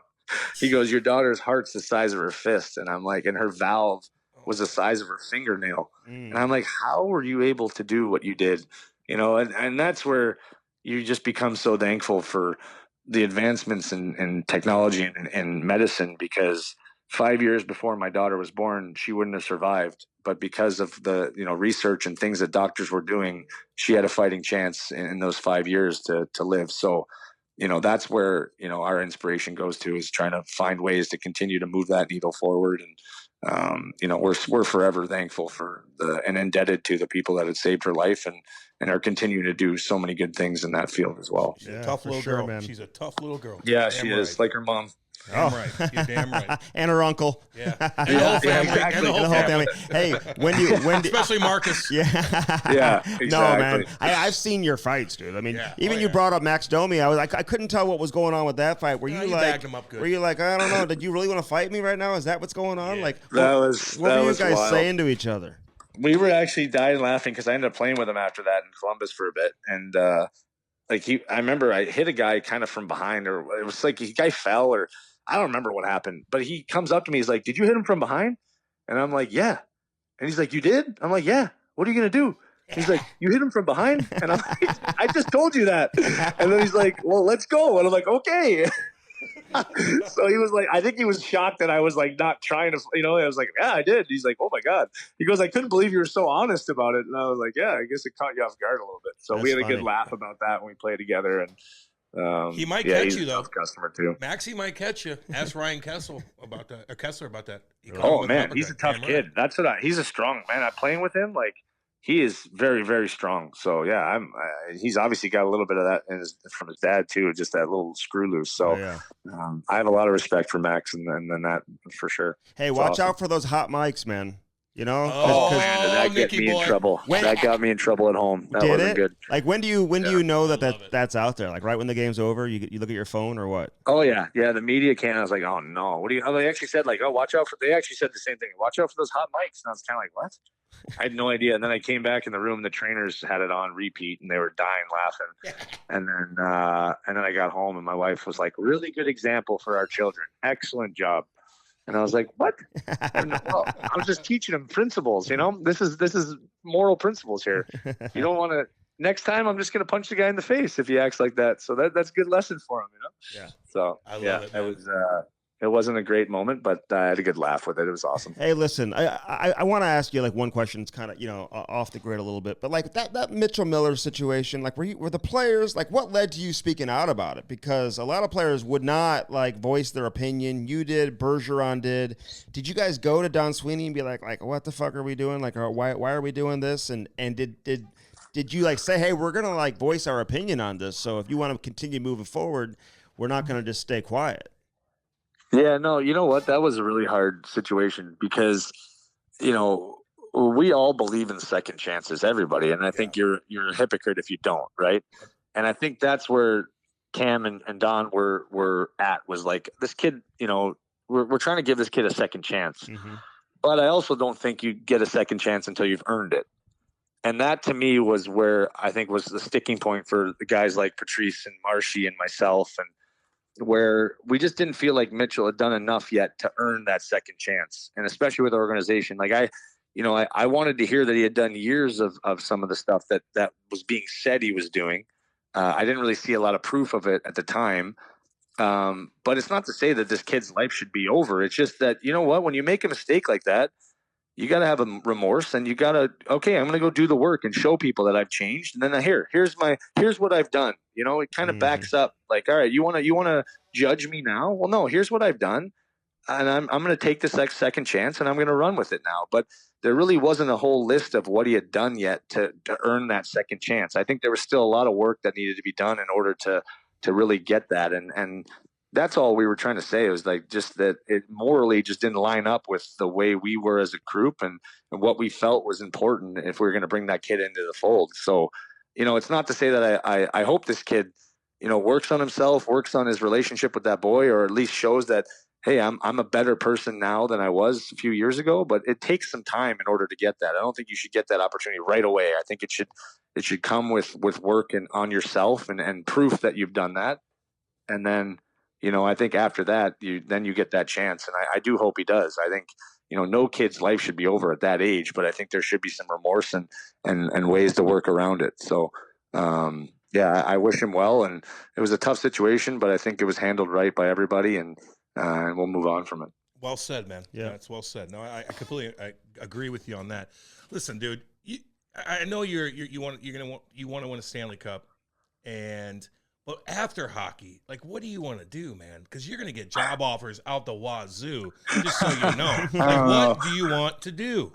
I want to win a cup first, then I'll think about it. That's Okay. for sure. Okay. Okay. Yeah, like when you're in it, I have a hard time thinking about what's next. Like, that's my favorite question was like, if you weren't an NHL hockey player, what would you be? I have no clue what the hell I would be, because all I thought, and I think that's all you can think, is I'm going to be an NHL hockey player, because that's just, it consumes you 24/7. So I don't knock guys that have like those other, for me as a person, I need to be all in. I have to be all in. And, so when that time comes, and hopefully not too soon, but I will be excited about maybe what else is out there. But yeah, for sure right now it's a cup first, and then we'll see. But I wouldn't mind a few more of these chats with you guys. That's for sure. These are fun. Hey, listen, we're gonna come out to the lake, and we're gonna bring a boat. I'm gonna bring fireworks. No, you can't do that. Don't be that. Be that guy. I'm gonna be that guy. Andy. Oh my God. No. Hey man, but listen, have a great summer. Look forward to seeing you, man, this season too. Yeah, and you and your brother will be in the same division, which will be cool too. So. That'll be special. Yeah, enjoy the holiday with the family, man. We'll see you. Thank you. Happy 4th, guys. Hey, real quick, Nick, your dad said something to me, man, and he was so good to me. But he did say after a game, and it was at the end of the year, he looked at me and goes, "Hey, you're gonna be something after hockey, and it's gonna be an entertainment, and it's gonna be on camera and stuff like that." He said something that was so damn nice, and it put a smile on my face, and I'll never forget that. And he was right, because now we're chilling, talking to you, doing our thing. So I just wanted you to know that, and I wanted him to know that, and tell him I said, "Hey," again, buddy. He was so happy to hear how well you're doing. So that is awesome. I'll tell him that. And that's great, man. I'm happy for you guys. Thanks for having me on. Yeah. Go enjoy yourself. Now get back to training. I saw a video of you training, like running in gravel. I was like, what is going on up there in Sudbury? Like, can you run on some pavement? Well, it's a mining city, so we got rock for days up here. So might as well use it to our advantage. I love it, man. Enjoy, man. All the best. Enjoy the 4th. Thanks, See you, buddy. boys. See you, Nikki. Later, buddy. Yeah. Bye. Thanks for having me on. Take care, guys. The Camera Strick Podcast is brought to you by Bellman and Bellman.com. BEHLMANN.com. Get out there to Detroit, Missouri. Check it out. On one side, you got the Buick, the GMC. Options for everybody. Then right across the street, you got the Chrysler, Dodge, Jeep, and Ram. Again, find something that works for you and get yourself a new set of wheels in time for the summer. Yeah. All right, that was Nicky Boy. Big Nicky. Great guy, man. The Foligno leap. They all do it. Well, Mike Foligno became famous for the Foligno leap back when he was playing in Buffalo back in the day, Cam. I know. And then Nick Foligno's first NHL goal, he does the leap, and then Marcus does the leap. Big Marcus did, too. I didn't see that. Because I asked him, I go, why don't you do that? Like, if Bedard hooks you up with a goal. And he's like, he's done it before. He's like, no, I've done it my first. I'm like, oh. That wasn't great research. That wasn't good research on my part. No, it was not. Did you know that? I did know that. That was dumb on my part. My bad. Yeah. That wasn't that big of a deal. Yeah, no, it's not a big deal. Okay. Jeez. Nobody cares about that. Does everybody know about that? What kind of boat do you think he has? He said a pontoon. That's all you need. He said a pontoon. Okay, I've been on pontoons. If you got a big engine on a pontoon, that's all you goddamn need. Yeah. You can go 45 miles an hour on those. You get a 225 Black Max on the back, just like they have down at Big Cedar Lodge. Yeah. You can go 50 miles an hour. And they won't sink or anything, right? Any boat can sink. Well, any boat can sink. That is a stupid thing to say. If I'm going on this ferry, God how do I know that it's like a... You don't know. How do you know when you fly there? How do you know when you drive there that you're not going to get an accident? You don't know. Stop worrying about that shit. You know? They do it all day long. Can a pontoon boat sink? Let me ask you this. Yes. Timeout. Watch video of pontoons with a heavy front. People are sitting in the front of these pontoons with that little gate in the front, and they start hitting waves, and all that water starts pushing in and pushing in and pushing in. Those things It's because will they have sink. too many people on there. Yeah, it's too top heavy. It's too front heavy. You got to get people in the back. You got some. It's going to pile through that, and you're in a jam. It'll slow everything down. It'll sink that pontoon. But don't most of these ship captains who work for these like ferry companies, they're aware of the water situation? Of course they are. Yes. So they won't take you into like... No, you're going to be okay. They'll turn it around or something. Well, yeah, they're not going to be like that duck boat back in 3 years ago where they had all those families on there. Oh my 9 God. people and a family died because of the storm. God. Yeah, and the captains of the duck boat didn't even have their life jackets ready or anything. And now, let me ask you this. There are certain ferries that cost more than the others. Yeah. Do you think you take the most expensive? No, you just get there, dude. Well, no, Stop worrying about that. Do I pay for the more expensive child. one because maybe it's the safer option? No, I think they're or safe. The I think nicer it's probably a nicer option, but I think safe. I think you're gonna be fine safety-wise. Stop worrying about that kind of stuff. You're not like taking a submarine down to Titanic. You're taking a fucking ferry that go 50 times a day to a little island, just like all the other wealthy people do. You're gonna be fine. Okay, you're gonna be fine. Good Lord. You're not traveling through like fucking Guatemala and Honduras with your family. Do you know I went to Guatemala when I was a kid? I had a lot of Guatemalan goods when I was a young kid. They'd always like send me Guatemalan goods. Cool. Hey, what'd you think of the big outcry about that kid in the Maple Leafs prospect camp? Oh, I'm glad you brought that up. Hitting the other kid. I'm glad you brought that up. And some people are like, this is so stupid. Fuck that. What are you doing? It's a prospect camp. You're undrafted. He's lined up a former second-round pick who I would imagine obviously is highly thought of inside the organization, and they think maybe has a chance to play one day. I don't know. But nonetheless, he like knocks the kid out. I know. It was a good hit. Yeah, it was a clean hit.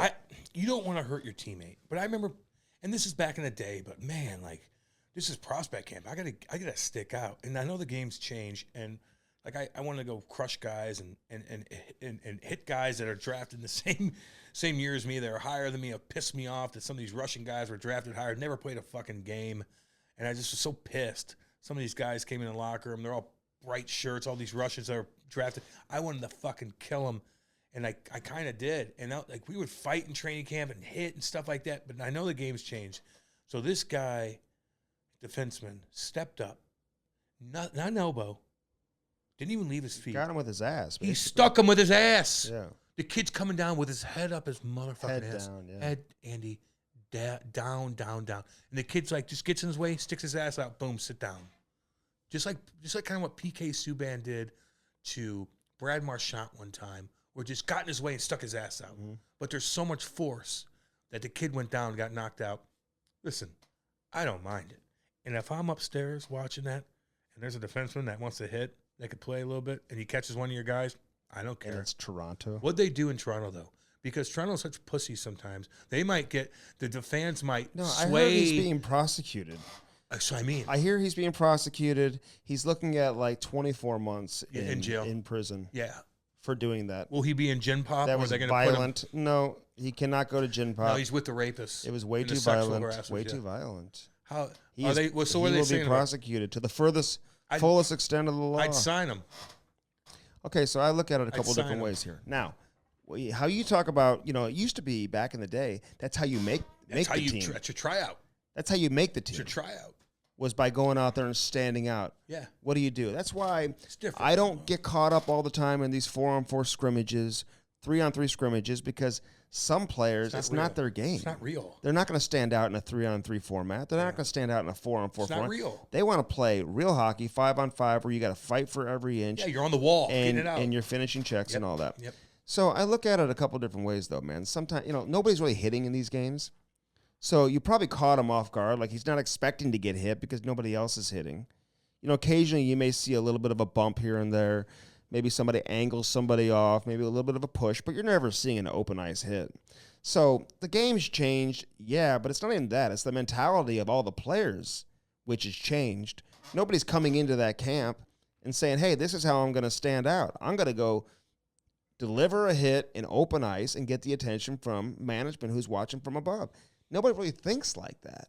So this kid does it, and now he's being, like, persecuted, like he's, like, the most evil man in Ontario, And only people really standing up for him are a couple of former players. PJ Stock has been a guy who's kind of been vocal. Yeah. Some other guys have been. It's like, I don't know the way I look at it, because I thought of this, Cam, when I was at Blues Prospect Camp, and I'm watching this Dalibor Dvorsky kid, and I'm thinking, there are players who are there on invites, who are undrafted. They need to fill out the roster. They add players so they have enough guys, enough bodies and all that to have a scrimmage. What if one of these guys all of a sudden steps up and knocks out Dalibor Dvorsky, and he's laying motionless on the ice and has a concussion? I don't think management would love that player who did that. Did he have his head up his ass? And was it a clean hit? I'm just saying. Was it a clean hit? I'm just saying. I don't think they would love that. I think, no, but like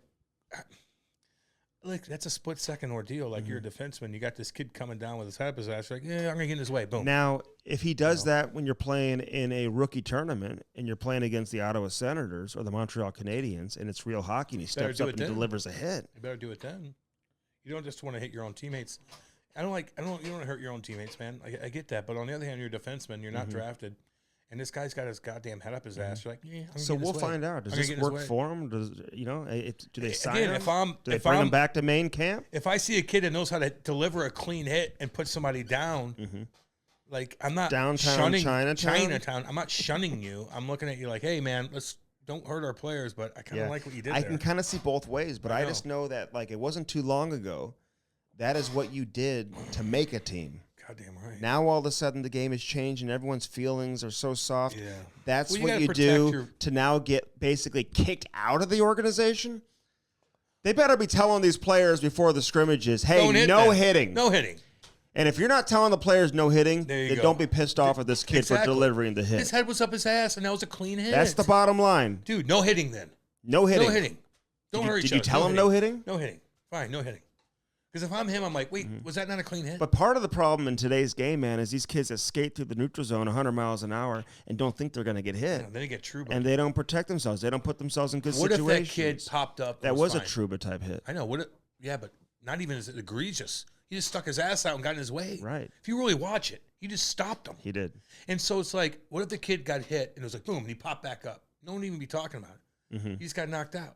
But it's not like he got knocked out because somebody elbowed him. I know. Can I ask, how did these guys get knocked out by that? What do you mean, dude? Like, that'll knock you out? Andy, I could flick you and knock you out right now. Are you kidding? Like, that'll knock him out. Andy. He just ran into a brick wall. Basically. Listen to me. What happened to me and you?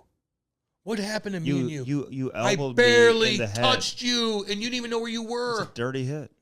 I barely touched you. You weren't even moving. You slammed my head into seamless glass. Dude, I barely touched your fragile and I still have ass. Symptoms to this you day. You are fragile. I barely touched you, and you were fucking rattled, and you were fucking freaking out. Like, where am I? Help. I wanted to fight you. Like, imagine you're going 100 miles an hour, and I fucking step up and really got you. Cam wouldn't fight me. Oh, God, no. I'm not going to hurt you. No, you kind of did at first. It's like protecting like a child. Like, I can't, like, I bumped into a child or something. You know, like, when you're, like, playing soccer with kids, and they run into you, and they fall, and you're like, ah, damn, what's up? That's how it was with Andy and I. And I kind of felt bad, but then you look back at the video of it. I'm like, man, I barely touched you. Imagine I really caught you, dude. You'd be done. So that's like, what do you mean? How do you get knocked out? Like, what do you mean? Okay. I'm talking about in that hit, when you saw the hit. What do you mean? His head's up his ass. He's going 100 miles an hour and stepped into a brick wall. Did that look like a hit that's going to knock you out? Any hit can knock you out. All right. I got to tell you that now? Well, I know that. Well, why are you asking? Yeah, I know that. Why are you asking? I just did, listen, I didn't look like the hardest hit I've ever seen. One of them. Big ass hit. That's a big ass hit. Well, because you ran right into him. Well, then no shit. I see that with like kids. What does that mean? I see that with kids on the ice with Ty's age. These kids that'll just skate as hard as they can, and they don't even like see the guy in front of them. And there's another kid skating as hard as he can, and they will literally have the biggest collision you've ever seen, dude. It's horrifying. And I'm like, why did that happen? Like, how are you not like avoiding that collision? He's probably doing 5 to 10 though. Yeah. In Ontario. Yeah, he's in the hole. Justin Trudeau's like, confinement. Justin Trudeau, after tweeting out at Taylor Swift to come to Canada, he's probably like, who did this? Who did this? Probably sent that kid in that fucking And somebody cell. from the Ottawa Senators will go like escape him out of prison. And then come play with us. And he'll knock another guy out. I'd keep that guy. Hey, but all I'm saying is, man, these prospect camps, it is kind of like, it's not something that is going to be rewarded maybe the way it once was either. I agree. You know what I mean? Wait till you like you're going to play a bunch of games against a bunch of other teams and stuff. Just wait till then. But on the other hand, man, it's a split-second decision as a defenseman. This kid's probably flying around, toe dragging everybody with his head up his ass. Maybe like, you know I don't know what he was doing. What if he's talking shit too? Maybe he was. Maybe he whacked you. Maybe he hits you weird earlier. Right. And you're like, fuck you. Your head's up your ass. I'm going to put my. Yeah. You never know. Come hit me now. I don't know. You never know. So anyway, we'll play that clip, and I want to hear from you guys too. What you guys think? Yeah. What do you think of that? Okay. Well, listen, I got to get packing, Cam. Yeah, you do, man. You got a lot of money to spend up there. That's not true. And he's gonna be walking. I tell my wife though, man, the last thing you know what I hate when you travel, and it's like they only allow these suitcases to weigh like a certain number of pounds. And she'll be over by like a pound or two, and she has to take shit out of her bag, put it in somebody. I'm like, don't be overpacking here. She's expensive. Don't be overpacking. Is she expensive when you go places? I can tell she is. I could just tell. It's all good. I could tell she's expensive. I just have a feeling. What do you mean by that? What do you mean by expensive? I think that you will go to the nicest restaurants. You will go to the nicest places to buy the nicest clothes. You'll be on your cell phone the whole time. She'll be popping in and out of every single store, and then you'll add it all up, and you'll be like, God damn, we spent a lot of money. Mm-hmm. And then you'll come home, and you'll call me and be like, we got to do things. And I'll be like, damn, okay. Yeah. You all good? We got to do things. You got to do things. You got. My wife just spent all my money. All my money. I'm tapped out, Cam. We got to work on something here. I'm like, okay. Who do you want me to call? I know. The summers, who do you want me to call? The summers are tough, man. I know, dude. And you got to go on vacations, dude. You got to go on vacations. You do. I got 3 kids, The man. kids It's important to disrupt the routine. I know. And the kids are good kids, too. Mm-hmm. So, like, they're easy to travel with for the most part and stuff. And they want to see the world. I get you, man. I just want you to be stressed out. No big deal. I won't be. Honestly, on vacation, I'm never stressed out. Until you get home. Until I get home. Yeah, I know. Until I go to the airport. And I got to park the rental car. Although, it's going to be a little easier. Like last year we did a driving vacation. We've done some other driving vacations. The whole crew hasn't flown together in a little bit. I guess we went to Colorado last year. But like last summer we went to Colorado, Labor Day weekend. But the kids are a little older now. They're easier to travel. My kids have always been easy travelers, dude. They're good travelers. I see some of these families, man, and it's like all like utter chaos, and like they're just scrambling. I got a system, dude. We are under control. And they got their iPads and shit that they can sit by each other and stuff like that. And they're chill, man. And just have a cocktail on the thing. Yes. I always go up to the Stewies when I get on a plane, and I'll give them that wink like, I drink, and I got cash. Yeah, but it's 6 a.m. Okay. I drink and I got cash. No. That's why I want Bloody Mary. 6 a.m. Oh, get a bloody? Goddamn right. So I'll give them like the eye, like, hey, like I got cash for you. Mm-hmm. Hook me up. Mm-hmm. Give me like 3 of those fucking bottles. Give me some tomato juice. Yeah. Give me a lemon and some ice, and I'm good. Oh, a lemon too? Give me tomato juice. Mm-hmm. Give me 3 little shooters of vodka. Oh, you're making a Caesar, yeah. Yeah, and I'm just gonna dump that in, sip it. Dump it in, sip That's what they call it in Canada. Caesars, yeah. All my Canadians. It's Clamato juice, Andy. I lived up there. I know. Yeah, all my people in Saskatchewan. Mm-hmm. PEI. You're very relatable to the Saskatchewan folk. Uh-huh. But I have to drink on a plane, man. Like, I'm fucking crazy. I got it. I might make a steak tonight, actually. Hey, I'm telling all y'all out there, man, when we ordered this steak, Andy's like, he's just disgruntled. He's like, God, and we're like, wow, everybody's like, God, let's take some of this meat, man. And I'm just looking at Andy in my peripheral vision, and he's like scooting back from his eyes are wide, and he's like, oh my God,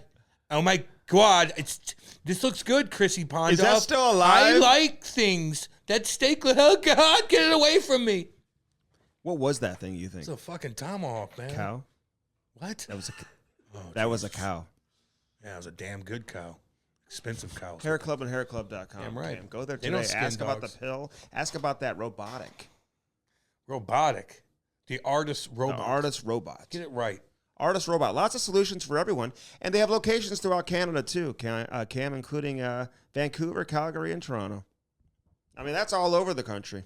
Damn right. Are there other cities in Canada, too, besides? I bet you. Just look it up, man. Montreal, baby. You got the big cities that they'll take care of you on, man. Yeah, or you could just fly down here. Listen, yes. I was going to do my procedure the other day. My heart rate was a little too high, and maybe I was nervous or whatever, so I had to postpone it. But they had people flying in from all over the country to get procedures that day. And so it's not just people from St. Louis. Like, you could just look online and just pick and choose where you want to go and get this goddamn thing done. Get it done. Yeah. And your hair will grow back, and then it'll really, really start growing back months after that. But you got to shave your head first, and so you're out for a couple weeks or whatever the case is. But you can still start working out after a week, but you'll see your hair growing back. And I'm telling you, it's just the best feeling in the world. Yeah, it's a great feeling. Truly is. I had to go without a hat the other day, because we went out to eat to dinner, and I had my hair cut and stuff. It looked okay. The front part looked okay, but then you put a hat on for the group photo. Well, because I brought the canvas rig hats for Chrissy and Eric, and we just wore them. Yeah, because me and Chrissy are bald. Chrissy and I are bald. I told Chrissy to put it on because he had a different hat. He's so fucking funny. I said, put that hat on, And so and then fucking I funny. bring the other hat for Eric, and all of a sudden Cam puts Eric's hat on in the picture. Yeah, I just want. Well, his hair looked good, and I Yeah. didn't want to like screw that up, so I just wore it. But me and Chris here are both bald, Yeah. and he doesn't give a fuck. He is so self-deprecating. I love it so much. Yeah. Because like he'll take a picture, he'll take a picture of himself at Illinois Recovery Center with a bunch of important people. He'll just be like, "Yeah, the camera put 30 pounds on me." It'll do he that. is so It'll self-deprecating. do that. He talks about his past with fucking drugs and he's just kicking ass and taking Yeah, names. no. And he's happy and he doesn't like he hangs out with me and I drink and it's just it doesn't bother him like he's past that. He's just in a good spot. Yeah. And it just makes me happy. They're doing man. some great things, man. Just makes me happy. They're doing some great things. Hair Club at hairclub.com, though, first. 800-279-7878. We were talking about the Illinois Recovery Center with Christy Pondoff and everybody, but they are absolutely here for you. And that's the bottom They line, are, man. man. You need help. Anyone in your family or friends Just that need look it help, up. these are the people to call. Message me, message them, whatever you want to do. You got questions for me? I'll answer them for you guys. I got everything open. My Facebook works again, by the way, both of them. My Instagram, my Twitter. That's huge. Just message me, dude. Yes. I'll keep you up. You keep can you message updated. me, too. Yeah, Andy will tell you what to do. I don't know. Hey, when it comes to the disease of addiction, getting help should not be as difficult as it currently is. So well, it's not now. It's not now. Hell no. Because the Illinois Recovery Center's mission is to be the receiving hand when someone is seeking help, Cam. The Illinois Recovery Center delivers a comprehensive system of care that welcomes both the individuals struggling and their families. So it's not just the person struggling. They're here to support the families, too, because they understand what the families are going through. If you or someone you know wants to learn about the Illinois Recovery Center, please call 888-743-0971, 888-743-0971, and do it today, Cam. Hell yeah. Brett Tesson and Tesson Roofing ask about the Greener Shingles Rejuvenator. They are the best. There's no doubt about that. I talk about how your roof can dry out, man, but listen, Brett Tesson and Tesson Roofing, they can do all different types of roofing, all different types of shingles, residential, commercial, all of it. And they are the absolute best in St. Louis. I tell people all the time they're the preferred contractor for pretty much every major insurance company that's out there as well, Cam. That makes a big difference. Give them a call today, 314-932-1042, 314-932-1042, and check them out online, tessonroofing.com. First Form and firstform.com. Give a big shout-out to First Form Nick. Big Nick, what's up, baby? And Andy and Sal and everybody. Cody, the whole crew Cody. over there. What's up, guys? Damn right. And girls. Yes. Girls are a lot stronger than you, Andy. I'll tell you that right Well, now. one of them was like stealing my weights. No, she was stealing the weights that were like 10 times heavier than yours. She was telling you to get the fuck out of her way because you're standing there talking to people. I was while not. she's trying to kick ass. Cam, and I'm take working out the whole No, time. you weren't. Yes, you're I talking. was. You're a social butterfly. You don't even know. Like, people are like, you're in people's way, stuff like that. Just get the fuck out of the way if you're talking. Let That this is not girl's true. busting her ass. It's very man. offensive that you're saying that. No, I feel bad for the girl that you're in her goddamn way. Well, don't feel bad for me because I am First Form. Well, you are. I am First Form. I got the peanut butter lover. First Form Nick knows. He hooks me up with peanut butter lover bars the other day. Their apparel's incredible. They get good stuff, man. They have Damn best good stuff. quality. Supplements, check out the proteins, everything, And man. check out our link to the app. You guys got You gotta use our link. Please. Firstform.com/Cam and Strick. Goddamn right. Firstform.com/Cam and Strick. And if you need help with that, man, just reach out to us. If you forget the link or whatever, we'll tell you what it is. We'll take care of you guys. Firstform.com/Cam and Strick. Brody's putting that link up all the time on Instagram and Twitter. Yep. Promoting all our sponsors, including First Form and First Form Nick and everybody. It's great to see Andy, though. Listen, Big Andy, what Andy up, homie? Frisella comes over in the gym, and that's where I'm probably the most confident is when I'm in the gym, Cam. Just shooting He didn't even know shit. who you were. He came right to me, obviously. Or Andy was sitting right there. I should have introduced you to him, but then he started Oh, he talking to you did. afterwards. It was good. He's probably like, who's this kid? He And I'm knows. like, is he a camera guy? I'm like, no, that's my partner, Andy. He knows. Yeah, he knows. He's a hockey fan, dude. He watches. He used to watch you play back in the day or something. Is that why? He's Pros- a hockey he's a fan, so he knows prospect. Andy. At a prospect. He watched you back playing for the at Blues back a in the day. prospect camp or something. Probably hit somebody at a That's prospect cute. camp. That's cute, man.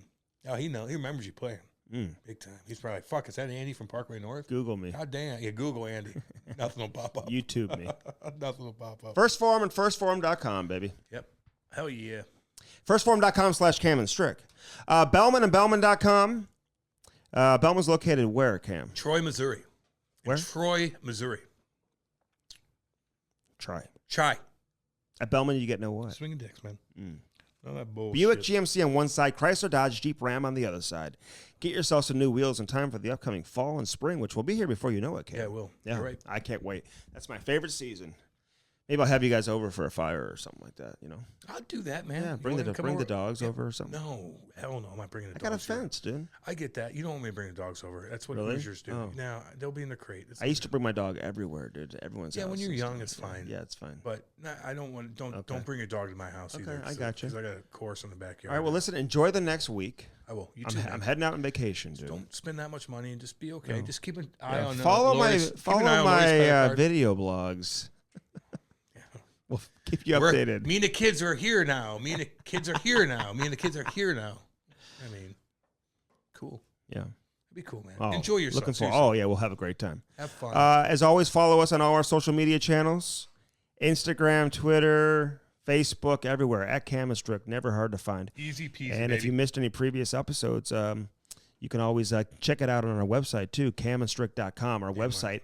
Every episode is on there. 250 of these bad boys. We've done a lot, man. We've done a lot. Nick Foligno, man, we appreciate his time. Yep. All the best to him in Chicago. We'll be watching Chicago, see what's going down with Connor Bedard and everybody else over there with the Blackhawks. So, yeah. As always, this has been the Cam and Strick podcast. Everybody have a great week. See you guys. Love you.